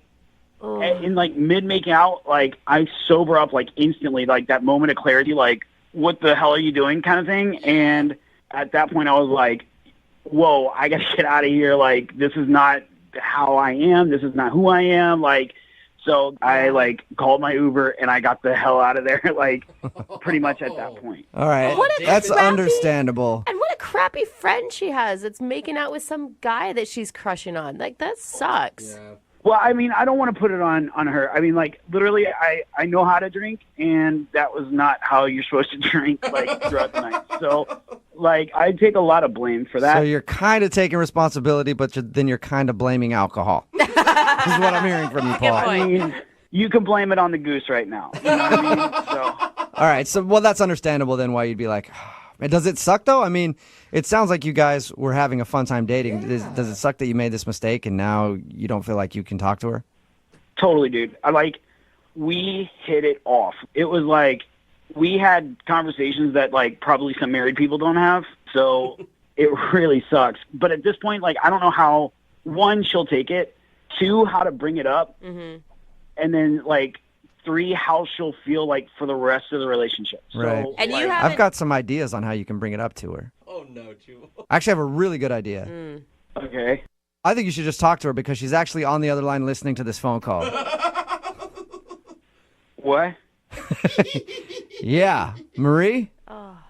Hi. Hey. I don't even know what to say. I mean, did this seriously happen?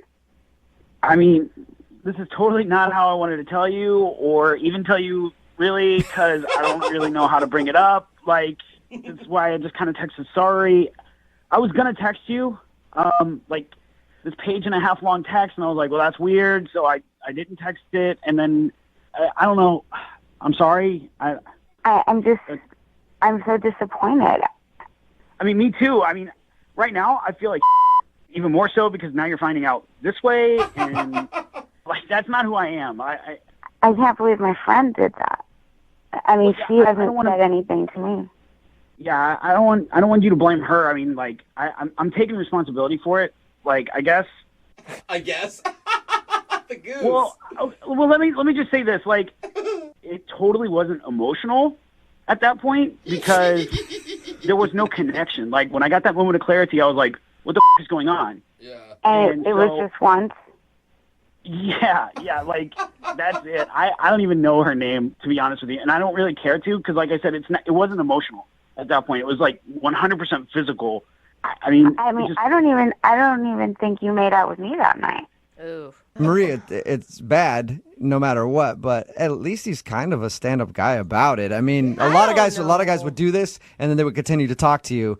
They'd probably text your friend, and be like, "Hey, don't mention what happened." Like, at least he was a big enough man to be like, "I screwed up, and now I shouldn't continue this relationship." But it's also like the biggest red flag ever. I mean, if he's already, if he's, how are you gonna I mean, not trust that him? he's cheating on you because you haven't had that guy's talk yet, but if even in the beginning he's already making out with other chicks while you're there, I don't know. But he said he's never done that. It's not like him. Yeah. But the thing is, Marie, I really like you, okay? I think we had a really good connection, and I think we still do. Is there any way you can forgive me? I don't know what I can do to maybe that, you could forgive me for, I can't believe that my friend didn't even think that she needed to tell me. I mean, at least you're telling me. At least she was just going to keep it a secret. That's not a good friend. Yeah, that definitely isn't. Yeah, but he was pressured into telling you and didn't even realize he was telling you. He was never going to talk to you again, actually. Was that have really been the situation where you just thought you never wanted to talk to me again? Like I said, the one that got away kind of situation, but I don't know. It's been eating me up inside, so I probably would have ended up calling you, I don't know, maybe tomorrow, the next day. Eventually, I would have called you. That's kind of sweet. That's kind of sweet. It clearly upset him so much that he knew he did something wrong, and there was a reason why he, was so upset by it and then had to just leave. I mean, it just shows how much he cares. Yeah, I thought we had a really good connection, and it was... Yeah, I agree. We connected on so many levels, so... I don't know. I don't know why I have such a hard time believing you, Paul. I feel like you're just feeding her lines at this point. Would you forgive her if she made out with one of your friends that night? I would have to know the situation. I'd have to know all the details. I'd have to know all the information, Like, me personally, this situation, it was only physical. My mind I was with Marie that night. I was not with her friend. Aw. I couldn't, emotionally kiss you then afterwards because I knew what I just did. So, really, I did it for you. Oh, my God. Nice. You did not. Some things of the night, make more sense now. Oh. And you did say that you're sorry, and... Oh, my God. Well, I think this is a perfect point to ask. Hey, Paul, would you like to go out on a second date with Marie? We will pay for it. Yeah, absolutely. I would love to. Marie, would you be willing to give Paul another shot? Yeah, I really would. Don't give him another shot after this one, though. That will never happen again, okay, Marie? I can promise you that. You really promise? 110%, I promise. Well, Nice. Congratulations, you guys. It's finally a successful second date. We haven't had a couple go out on a second date in a while. We haven't, you're right. I guess this is like a fourth date for you guys because you've been out on 3 dates. Yeah, this will be number 4, yeah. Yeah, Paul, I'm a forgiving and understanding person, and I'm excited to go out with you again. I got to be honest, I don't think that I'm going to be talking to my friend anymore. See, I don't need her in my life anymore. I fully support that. I think that any friend that would do that to you is not a true friend. I agree. Well, I'm glad this worked out.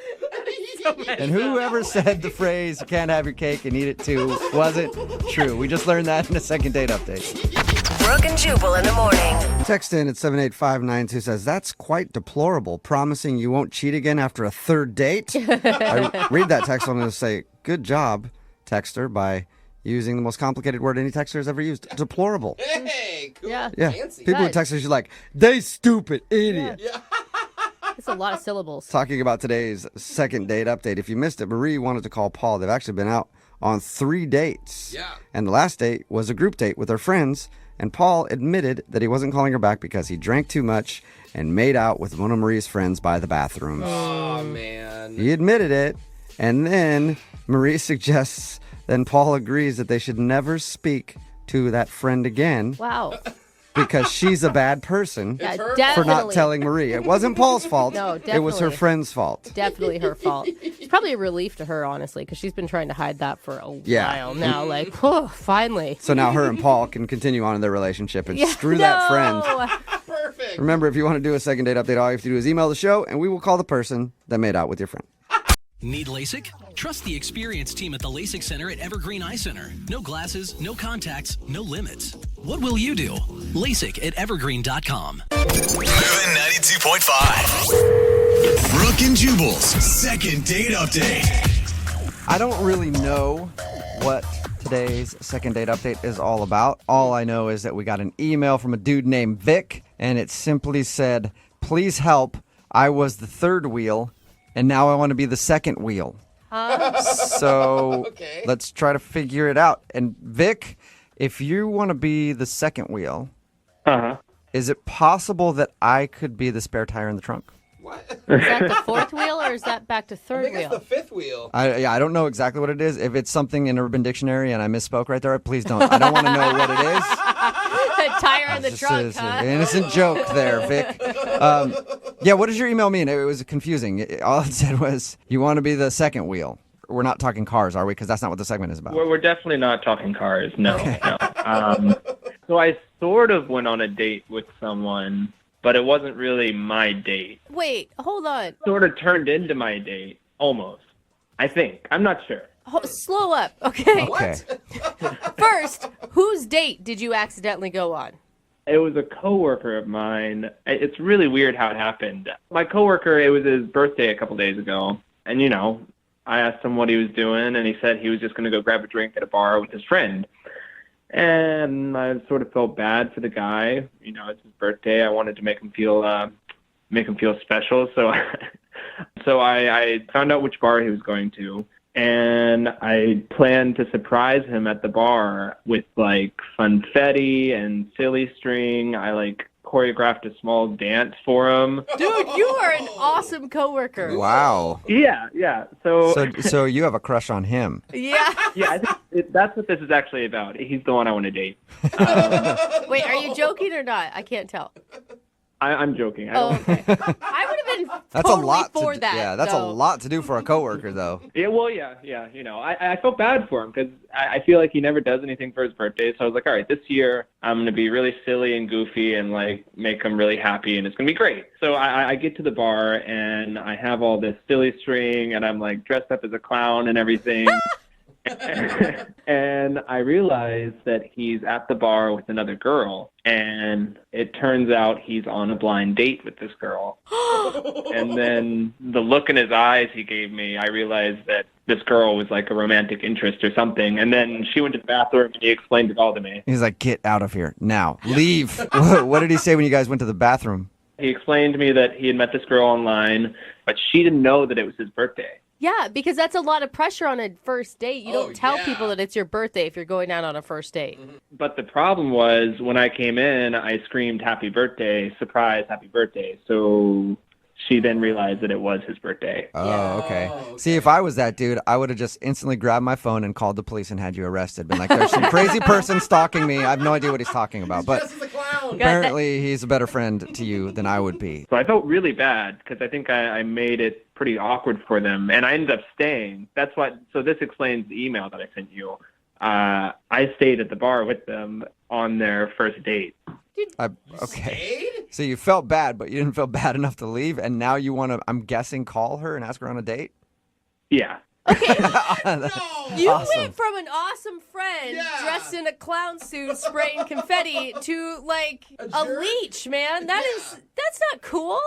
Well, first of all, he wanted me to stay because he felt awkward about the whole situation and needed like sort of like a wingman after that happened. So he made me sit down when she came back. And so I wasn't like, I offered to leave. Obviously, I wasn't just going to like leech the whole situation there. Yeah, but what do you say in that situation? Like, you have to invite the person to stay that randomly shows up.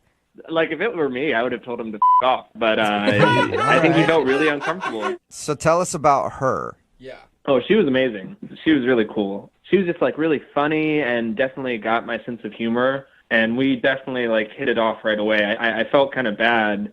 Before I knew it, you know, we had a couple of drinks, and then like me and her were laughing a bunch and talking, and he was sort of over to the side, and she was sort of touching my arm in a kind of flirtatious way, and I felt like maybe it turned into our date. Wow. And did it seem like that bothered him? To be honest, I was not taking too much notice of him. Okay. Do you not feel guilty about this at all? Like you showed up to your friend's birthday on his date and stole his date. Yeah, I mean, I don't feel good about it, but also I can't help where things go. And if I hit it off with someone, then that's sort of, it's meant to be, you know? Do you know if the two of them have continued to talk? I do not. I haven't talked to him about it because I'm just anxious about the situation.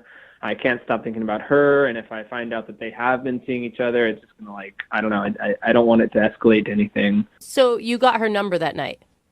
I did get her number. We were taking a bunch of pictures, and we were taking them on my phone, and she wanted them sent to her.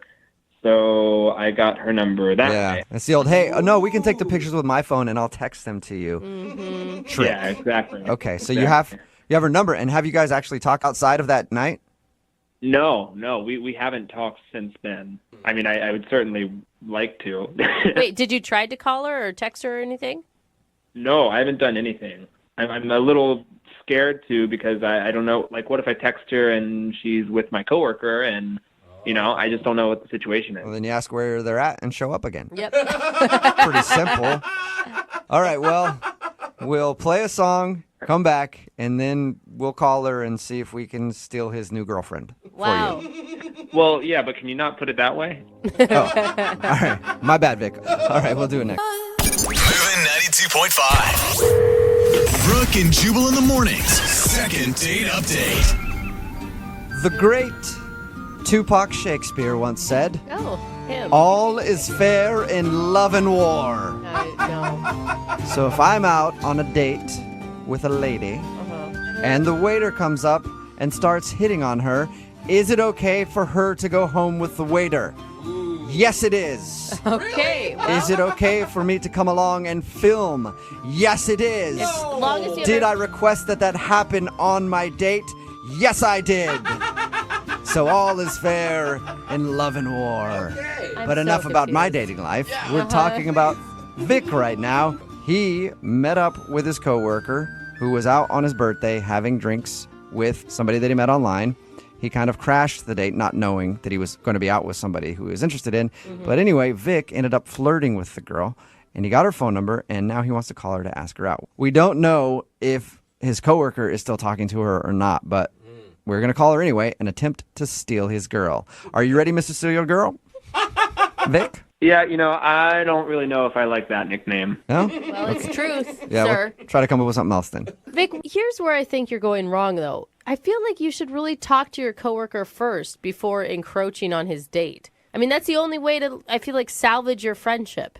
Yeah, but I'm not too concerned about the friendship at this point. I'm a little more occupied with getting this girl. All is fair in love and war. And if Vic would like me to come along and film, then I shall, because all is fair in love and war, Vic. I bet you have quite the video collection, Jubal. We shall have a viewing party sometime. Yeah, great.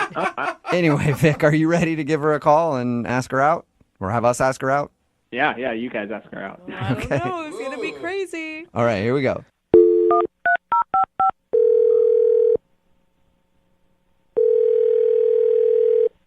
Hello? Hi, is this Susan? Yeah, who's this? Hey, Susan, how are you? This is Jubal from Brook and Jubal in the Morning. Okay, I don't know. Brook and Jubal in the Morning is a radio show. Okay. And I'm calling you today because one of our listeners actually sent us an email about you. Uh-oh. Oh, you're already Yeah. scared. That's a good sign, Susan. Yeah, is it good or bad? It's- If it's bad, maybe I don't want to hear it. No, it's actually really good. Okay. So we do a segment on our show called the Second Date Update. That's where if you go out on a date with somebody and then they end up not calling you after that date, you can email us and we'll get them on the phone and ask why. Okay. Been on any dates recently? Yeah. So do you have any idea who would be wanting to call you? I don't know, maybe Scott? Scott. And is Scott a guy that you had drinks with and then his buddy showed up dressed as a clown? Yes. Yes. Yeah. Well, Perfect. This is about your date with Scott. I mean, I figured he was going to call me eventually. Yeah. Well, we're not calling on Scott's behalf, though. You're not? Nope. We're calling because you didn't tip the bartender, I guess. That is and not why we're on your date. calling. The bartender wanted to call me? No. His buddy, the guy that showed up as a clown, Vic, he wanted us to call you.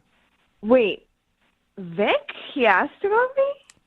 Yeah. He did more than ask about you. He emailed us to call you. Really? What did he say?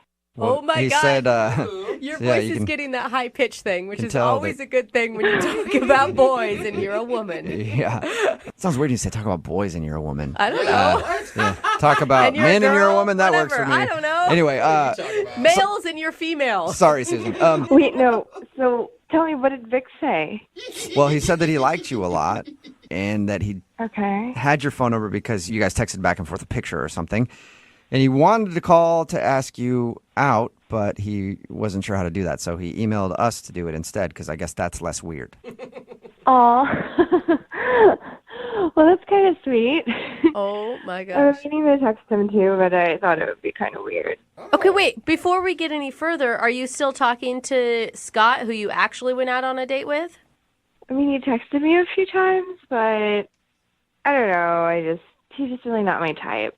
So I haven't really responded. So Okay. let me just tell you what Vic told us. Vic told us that, he showed up and it was awkward or whatever. But he says that he felt like you were flirting with him the whole time while you were out with his coworker. Is that true? Sounds like it's true. Well, I don't think it was the whole time. Okay. Dude, if you were flirting with any man that was dressed as a clown for any amount of time, I feel like that means that you must like him a lot because clowns are not easy to be attracted to. Unless you have a clown fetish, Susan. Do you have a clown fetish? No, he was really cute. He wasn't wearing the nose or anything. Oh my You sound gosh, excited. Susan. I don't know. I had a really good time. And if you talk to him, could you tell him my mashed potatoes were runny? Your mashed potatoes were runny? Yes. What does that I don't know what I mean? mean. It's just like an inside joke between us. So could you tell him that? Sure. Susan, guess shouldn't so. you tell him like you'd like to see him again or something? Not your mashed potatoes were runny? Yeah, I just want him to know because we were talking about it for a while. So he'll get it. He'll get it. It's funny. It's Okay. Well, hey, Okay. Susan, hang on. Let's see if he gets it. Hey, Vic, her mashed potatoes are runny. Yeah, Susan, you're right. He's laughing. You were right. What? Oh, I forgot to mention. my God. He's on the phone listening and wants to talk to you. Hey, Great. Susan. Oh. Hi. Oh my god. That you guys mashed are potato so joke. Can't get over it. Can't get over that mashed potato joke, Susan. Write that down. Oh my God. Have you been listening to this whole thing? Yeah, I've been here the whole time. Oh my God. Oh my God. Yeah. Hi. Hi. This is weird because I can tell you guys hate each other and never want to see each other again already. Dude, I feel awkward listening in on the two of you even saying hi together. It's So giddy. There is a lot of chemistry there. I don't know what you're talking about. So are we going to just sit here and listen to you guys giggle for the next 5 minutes? Or are you just going to talk to each other? Wow, yeah. I'm sorry that I did it this way. I just wasn't sure if I should call or text or if that would be weird. So I hope this isn't weirder. No, I kind of like it because I didn't know if I should text you either because of how we met. Right. Yeah. Sorry I didn't reach out to you, but I wanted to let you know that I haven't really hung out with Scott or texted him or talked to him or anything. So, yeah. I really wanted to talk to you. Really? Yeah. Isn't that obvious, Vic? It should be. I'm just making sure. Okay. Oh my god, you guys are so stinking cute. What are you feeling right now? Nervous? Yeah, a little bit. I don't know. Do you think Scott will be mad about this whole thing? I don't really know him as well as you. But we met. Yeah, I don't think he's going to be too upset. I mean, Well, hey, you guys, I know how we can tell because Scott's actually on the other line listening and wants to talk to both of you. What? No, it's No, really? No, he's not. It's I a was joke. joking, yeah. Oh my God. Oh, thank God. That'd be awful. Just some man comes in screaming obscenities and ruins all this giggly fun. Honestly, I don't think he'll mind. He's been like on a dating spree lately, so I don't know, he sees girls all the time and he's dusting chicks all the time. He's dusting chicks. Dusting. Does that mean literally with a duster or he's No, hooking up with a lot of... I have never heard... You've heard the term dusting, right? No. Not really. What does that mean? Leave him in the dust. It's like I mean, I guess, yeah. like shopping, you know, he's shopping around. Yeah. Okay. Okay. Yeah. All right. But So... I'm picky. I'm different. I don't really, see a lot of girls, but when I do meet someone that I really like, then I usually know because I'm picky like that. So, hey, Susan. Oh my god, that's so cute. Hi. Hey. Hi. Is that all Oh my I'm god. just going to see how long you guys can Both do of you that shut up. I love it. back and forth. You guys are so darling together. Susan, would you like to go out with Vic again on a second meeting, actual date? We'll pay for it. Yep. Then you definitely. I'm pretty sure we Threw know. a curveball there. I didn't Yeah. expect you to say yes. Dude, that would have been so sad if she denied him. Yeah. No, sorry. It's like, you know what now? All this talk about Scott, I Yeah. can't do it. So, Vic, there you go, man. You got your date. All right. I'm looking forward to it. Oh my god, what are you guys gonna do? I don't know. Maybe we should hang out with Scott. Moving 92.5. Second date update. How do you know when you've met that special someone? You just know. Yeah? Like, you just do. I hear that a lot. I mean, know. I thought I knew a lot of times before I actually knew, but then when you know, you're like, oh, there's other times I didn't actually know. Well, I'd say a good hint is when you find yourself drunkenly emailing a radio show at 3 a.m. Ah. demanding that they help you get your romantic life back on track. Yes. And Always a good sign. one of our listeners, Laura, felt like she may have found her once-in-a-lifetime kind of love, and she's on the phone with us right now. Now, Laura, I don't know if you were necessarily drunk when you sent us your email, but it did arrive in our inbox at 2:55 a.m.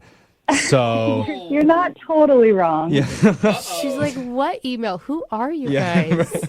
Well, tell us about this one-of-a-kind guy. What's his name? Yeah, I mean, I actually can't even believe I'm really doing this because I've heard this part of your show before, and I always thought it was like I just never really thought that I would ever do something like this. I see. But It's here's- like you're a little judgy about the other people who did it Yeah. until No, you're here. I just- Uh-huh. But I get it now because I met this guy, and he is incredible. His name is Charlie. He is smart. He's got his stuff together. He's this like tech entrepreneur guy. And I mean, really, really like checks off all the boxes for me. And yeah, we met on this online app. I won't say which one. And again, something you probably never thought you'd do because that was for other people, not for you. I'm not that judgy, I swear. But we did meet on an app. And yeah, we went out on a date. Frisbee golfing. Do you know what frisbee golfing is? Frolfing? Yeah. Oh, yeah. Yeah. Oh, okay, yeah. Yeah. Well, it was my first time. I've never done frolfing before. I mean, it's a pretty also stereotypical tech bro activity to me. A guy named Charlie. He's a tech bro for sure, but a tech bro with like a six pack, so I'm not judging. So wait, did he take his shirt off while playing frisbee golf because it gets so intense during the game? How did you know that? Well, he did. He had a little bit of sweat on his forehead, and he lifted up his shirt to blot his forehead, and I got a view. I got a view. Nice. All right. So could you tell what his interest level was? Like, was he just trying to feel you out, or was there more romantic flirting going on? Like, I didn't get the vibe that he was just after, like, a hookup or anything. Well, that's good. I mean, because that's, I assume, what you're looking for, too? Yes, definitely. I mean, especially with him, yeah. Okay. So how did this date, where did it go from frisbee golf?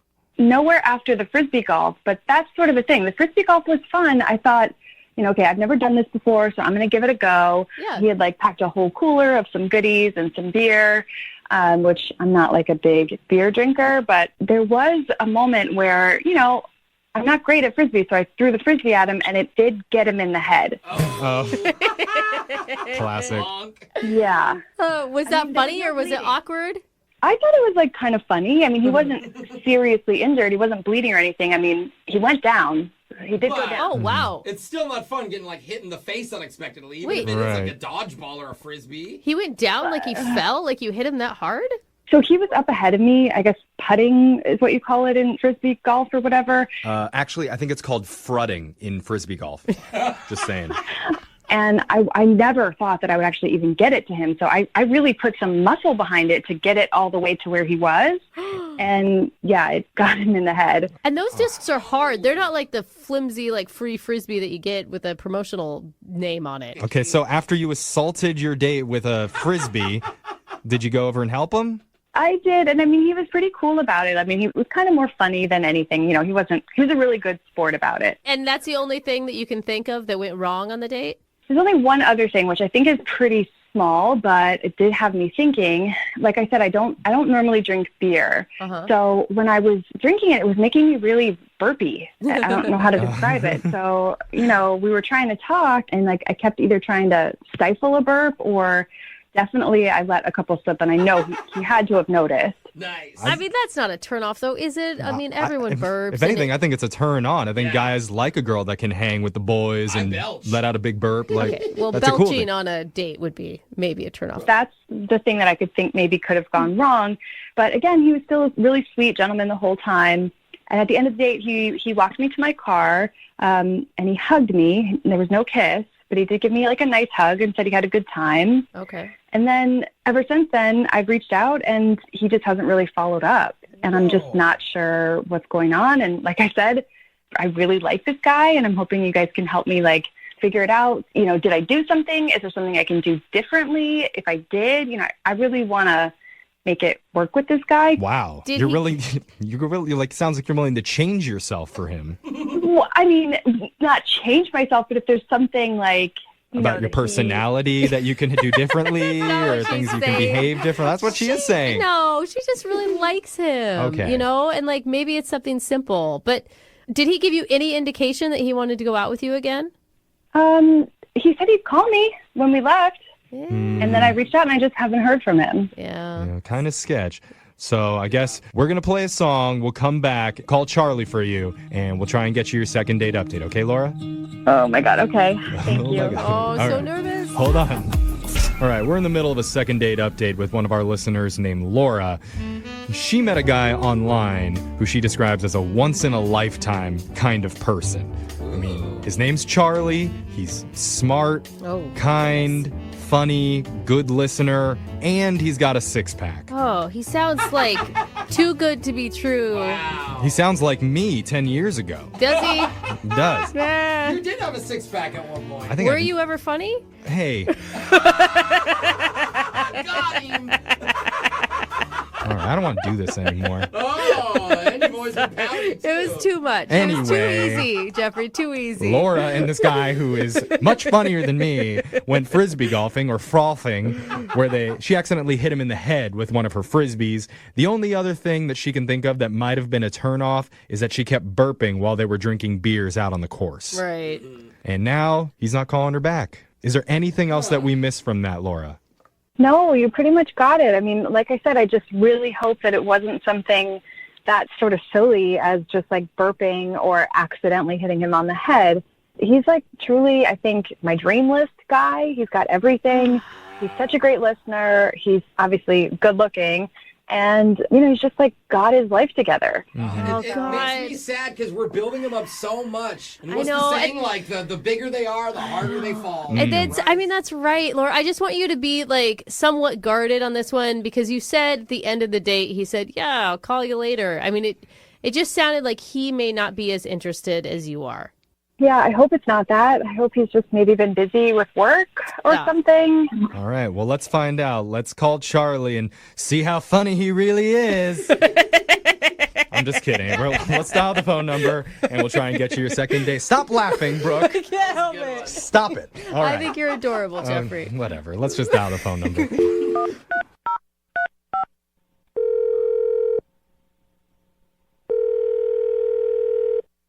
Hello?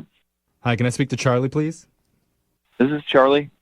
Hey, Charlie. How's it going? My name's Jeffrey from the radio show Brooke and Jeffrey in the Morning. Do you have a second to talk with us? Sure.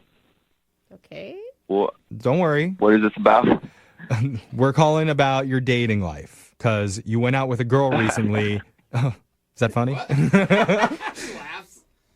I'm sorry, you said you're calling about a date? Yes. You went out on a date recently with a woman, and you're not reaching out to her afterwards. So she got a hold of us to see if we could get in touch with you. Her name's Laura. Oh, okay. You remember Laura? Yeah, I went out with her not too long ago. Yeah, we know that. That's what we just said to you. But Laura is wondering why, after your date, you've decided to ignore her. I wouldn't say I'm ignoring her. I just I haven't talked to her since the date. She's really excited about you. So maybe she's a little overeager in terms of you getting back to her. I mean, were you planning on a second date with Laura? Yeah, it's kind of a complicated question. Oh, no. Okay. I always feel like the complicated word means that you have someone else. Yeah, that's literally on Facebook. There's an option. Right. It's complicated. What's the situation? Yeah, I mean, we went on one date, and I guess I just haven't thought about it after that. Okay. There's kind of like other things going on, so. Other thing. Did you connect with Laura? Because, I mean, the way she described you, you're a damn unicorn. Yeah. She says that you're smart and kind and just hilarious and that you have a six-pack. And she had a lot of fun frisbee golfing with you, and she's really blindsided because she has no idea why you wouldn't be wanting to get in touch with her again. I don't know what to say, guys. I mean, Do you have a girlfriend? Is that why you don't want to talk to us about it? well, I am engaged. What? Engaged? Yeah. Why are you on a dating app if you're engaged? Yeah, dude. Well, my fiance knows I went on a date. Okay, like we've actually been engaged for 8 years. Huh? What? This is the thing we do. I mean, it's all in the up and up. My fiance knows about this. So wait, you have an open relationship with your fiance? Not exactly. Oh no. I don't get it. We kind of, we do it once a year where we test our relationship out and we go on a date and see what it's like and where we're at and like how we feel about the relationship. What? A test date to see if you still like your fiance better than the options that are available? That's interesting. I never heard of that, but I can see the logic. Yeah, it's kind of like get a new perspective on things and kind of see where you're at. Okay, and so after your test date with Laura then, where are you at now? Like I told you, I hadn't really thought about it a lot. It just happened, Yeah, you're engaged for 8 years and you go on one date a year to see if you still like your fiance and you haven't thought about it a lot? Like, wouldn't that be all you're thinking about? Because it certainly would be all I was thinking about. If that's your one date a year. But kind of a big moment of the year. I guess I have thought about it, but my fiance is scheduled to go on her date this week, so we're going to talk about it once it's all done. Oh my God. So what do we tell Laura? Does Laura even know that you're engaged? Were you upfront with her about that? Well, no, I didn't tell her because I didn't think she would go out with me if I told her that. Yeah, I wonder why. Well, the good news is you're not going to have to take a moment to have a conversation with Laura. Not again. Yeah. No. Because you've actually already told her now. Charlie? What do you mean? Yeah, Laura's been on the other line listening, and she heard everything that you said. Are you kidding me with this? Listen. I'm right here, Charlie. This is insane. Who does this? Well, I do, and so does my fiance. Oh my God.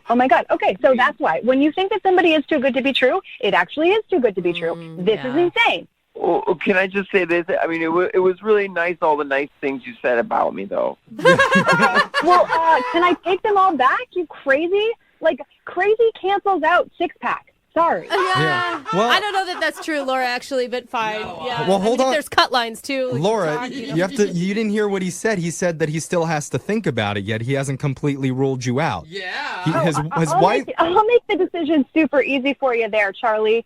No thanks. You and your fiance can just go be crazy with whoever else you want. I want no part in this insane... I mean, to be honest, I was kind of leaning toward the old relationship anyway. I mean, look at how you're reacting to this. My fiance would never speak to me like I this. mean, your fiance does sound pretty cool, I'm going to say. I mean, the thing is, Laura, would you have ever gone out with him if he would have been honest in the beginning? That's a hell no. Yeah.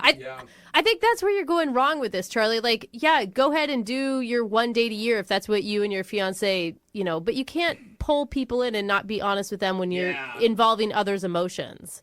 I mean, she never asked me if I was engaged. I would have told her if she had asked me.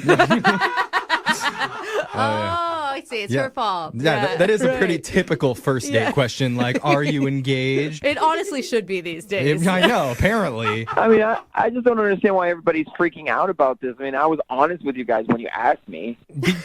Because you've committed yourself to marrying another woman already. Right, but once a year, I get to go on a test date. And we didn't kiss. I'm not doing anything shady. I mean, it's a first date. That's called leading someone on. That is shady. Don't be on a dating app if you don't want to be investing time with someone. That's crazy. Yeah, it's false advertisement for sure on your dating profile. And don't be engaged if 8 years later you're still not going to get married. Like, when are you eventually going to decide, okay, now's the right time, we're going to get married now? Like, another 8 years? You called me. I mean, like, are you just, like, calling me to tell me how to run my life here? I mean, I don't... Yes, I am calling you to tell you how to run your life. Don't get engaged and then drag out the engagement for 8 years with tests once a year to try and figure out if you still want to do it. He has a fear of commitment that he needs to work through. You just don't need to involve other people's emotions. emotions. Well, don't get engaged then. What are you doing? It's madness. Why are you so upset? Why are you engaged? Oh. I mean, for God's sake, it was just Frisbee golf and a couple of beers. I don't understand why you guys are freaking out about this. Because I think Jeff thinks that he actually went out with you at one point. Yeah. He's like, call me back, bro. Oh, my God.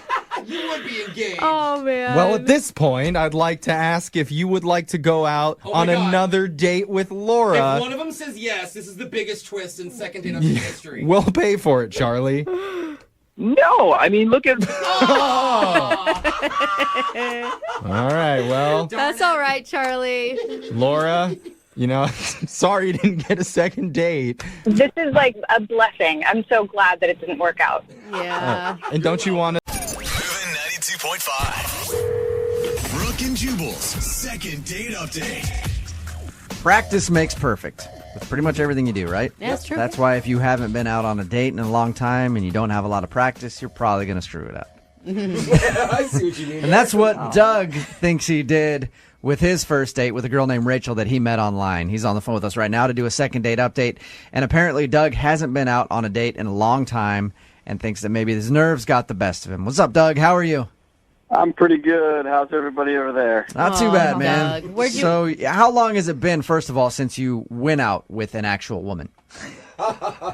It's been close to a year. That's okay. I guess it's been a long time because I got out of a rather long relationship and was just waiting for the right girl and the right time. So you met this girl, Rachel, online that you want to call today. Yeah. And what did you like about her so much? Obviously, her profile pic is very attractive. She's super cute. Our conversations online just seem to have like a really good taste and chemistry to it. Okay. And she's just got some really cool interests. You said that you think your nerves got the best of you. Yeah, I think so. Okay, what do you mean by that? Well, I hadn't been out for a while, and I don't know, it was just, I tried to go in preparing a little bit.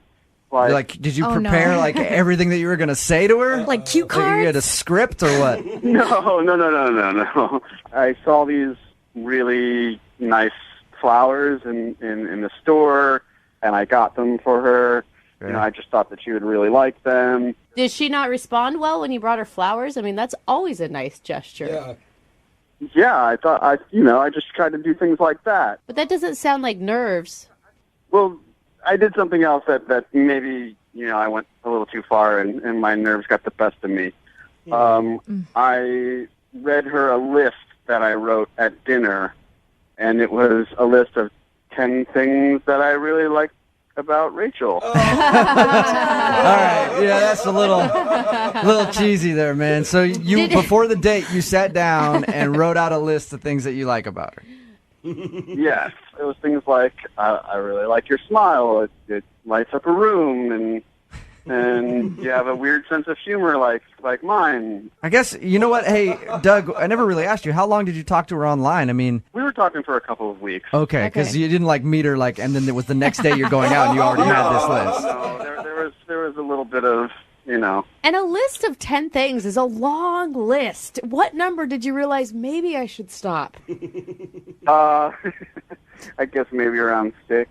Well, it would have been kind of a jerk thing to be, here's the one thing I like about you, Rachel. Yeah. There's one. Did you tell her that you were nervous? Did you just fess up, be like, oh, God, I'm sorry. I Yeah, haven't done this I mean, in a it while? was kind of like that moment when I got to the middle of it where I was like, oh, I'm really nervous. Maybe this wasn't the right idea. What was her reaction after that? I mean, she got a little quiet, but then, tried to laugh it off, I guess. Okay. I did notice as we were leaving the restaurant that she left the flowers, and, there was that weird, awkward moment of, like, do I go back and get them, or... I don't know. I was kind of nervous. You should have gone back and got them and then followed her back to her house and delivered. So when you said goodbye to her, did everything seem cool? Did you agree on a second date? Did she seem into it? Or I walked her to the car, and I got a little peck kiss. And I don't know. It seemed like she didn't have to kiss me for any reason, so I felt like that was a good moment to end on. Have you asked her out since? Yeah. I texted her, very positive things, that I had a great time about the date, and maybe we should go out again soon. And all of the responses that I was getting from her were really short. It was like, sounds good, and then nothing. And I was like, how's your day going? She said, It's okay. Yeah, that's the worst when you're like, how's your day going? Fine. Are you- All right, that sucks. Or when you just get a K back about something. Want to go out sometime? K. I mean, I didn't think it had gone that bad, but it was my first date in a long time, and I was admittedly nervous.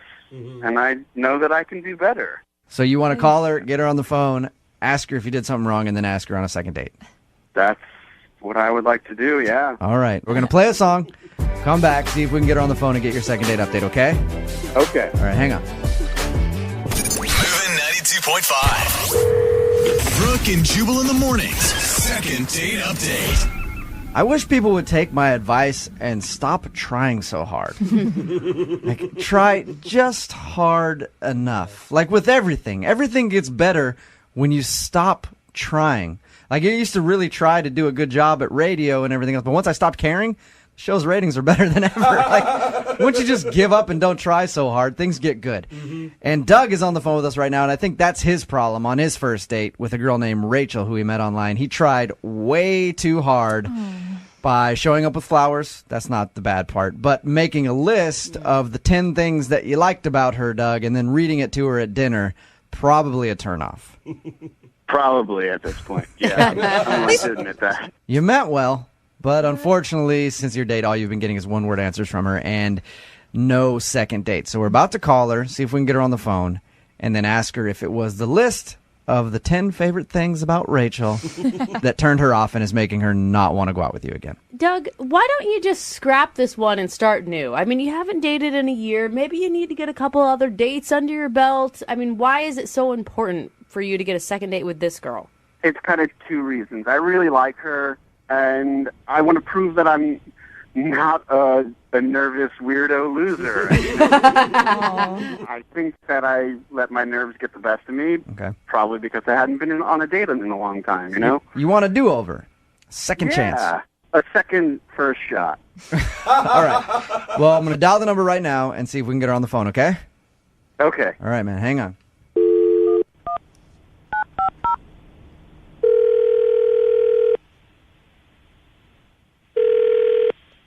Hello, Hi, is Rachel there?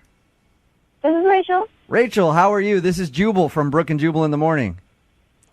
I'm sorry, what? This is Jubal from Brooke and Jubal in the Morning, the radio show. A radio show? Yes.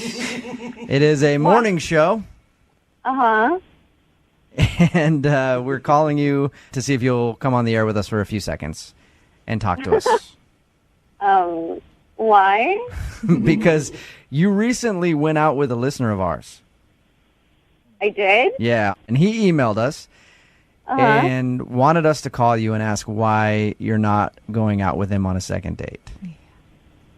Okay. His name is Doug, and I'm sure you probably remember Doug because I'm assuming he's one of the only dates you could have gone on that made a list of things that he likes about you. Hopefully. Oh, yeah. Yeah, I know Doug. Yeah, you do. Okay, so Doug emailed us, right? Said that he had a great time with you, but since your date, he's been getting like one-word responses from you, and it's obvious that you don't want to go out with him again. But Doug really wants to see you and is wondering if he did something wrong when you two went out, and if you wouldn't mind telling us what that is. He's fine. He was a nice guy. He's just, if you guys talk to him, can you just let him know that I said thanks so much for the date and that he's a really nice guy? Okay. Yeah, we'll talk to him about this whole thing, and I appreciate you staying on the phone with us. I do. I just want to ask you, because he told us about everything, and he feels really bad about making a list of the 10 things that he liked about you. Doug, I don't know if he shared with you, hasn't been out on a date in a long time, so he's a little out of practice. You made him nervous because he likes you a lot. Was it the list? I mean, the list was weird. It was definitely one of my more awkward moments on a date. Okay. But, yeah, I was nervous and it was fine and I understood. And that was okay. That wasn't the main problem. Okay, well, do you mind telling us what the main problem is? You 'Cause guys. Doug wants to know. I don't want to come off as sounding like weird and rude and petty, but he kept making really weird faces, like a nervous tick almost like, I don't know, like Tourette's of the face. It's so hard to explain. It was so weird. And I wanted to ask if there was something wrong with him, but I felt it was too rude to do that. Yeah, that's understandable. Hey, what's wrong with your face on a first date? So yeah, exactly. And I mean, he was so sweet, and he was clearly so nervous, and he's a good person. I really couldn't see myself doing that. We don't know much about Doug other than he listens to the show, and he seems like a nice guy when we talk to him. Is it obvious that he has a facial tic, or do you think, what do you think he was doing with his face that made you so uncomfortable? Honestly, you guys, I have no idea. What did it look like? So weird. Like he was in pain. Like every once in a while, it would do this weird, grimace thing. But it was just, totally random. Like, nothing was going on. Did you ask him if he was okay? Like, if he was honestly in pain, or? I did never feel like there was a right time to do that. Because it was always kind of in the middle of stuff happening. And all of a sudden, he would just throw this face. And I'd be like, it can't be like that. Because that'd be really horrible and rude. Oh, we got the faces back. Rachel. Oh, my God. I'm sorry. I can't take it anymore. I have to interject here. Hey, Rachel, that's Doug. He's actually on the other line. Oh, God. Hey, Rachel. Hi. I'm sorry. Oh, my God, this is so embarrassing. Are you okay? I mean, really, I can ask you now because I'm not sitting in front of you, but are you okay?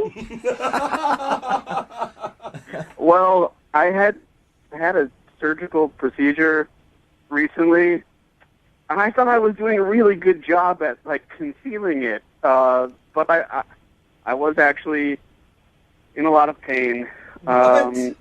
What? And I was, I guess I was just so taken in with you that I was trying really hard to ignore the pain that I was actually in. Doug, what kind of surgery did you have? Well, I had a really kind of unfortunate bicycle accident. Okay. And so embarrassing to be doing this on the radio. I basically injured myself downstairs. You had surgery on it? Yeah. I was mountain biking with my buddy, and I went off a little jump, and it just landed wrong. Terrible. Ouch. Yeah, I strained some muscles down there. Doug, man, that sucks. I'm sorry, dude. You were talking to her for weeks. Why didn't you just wait? Well, because she's so wonderful, and I know that if I waited, that someone else would just snatch her up. Rachel, are you still there? Yeah. Okay. Oh, my gosh. What do you think about that? It wasn't a weird face thing it's a weird something else that he has making his face do that. Oh, geez. That's awful, and I cannot believe you went through our whole date without saying anything. If you were in that much pain, that's crazy. I was really just trying to focus on the great time that I was having and that I thought we were having. You are so sweet, but please don't sacrifice your body for a date. Oh my God. Rachel, what if Doug would have said, hey, let's go out maybe a couple weeks from now because I got some problems, some strained muscles down south. You would have been pretty understanding about that, wouldn't you?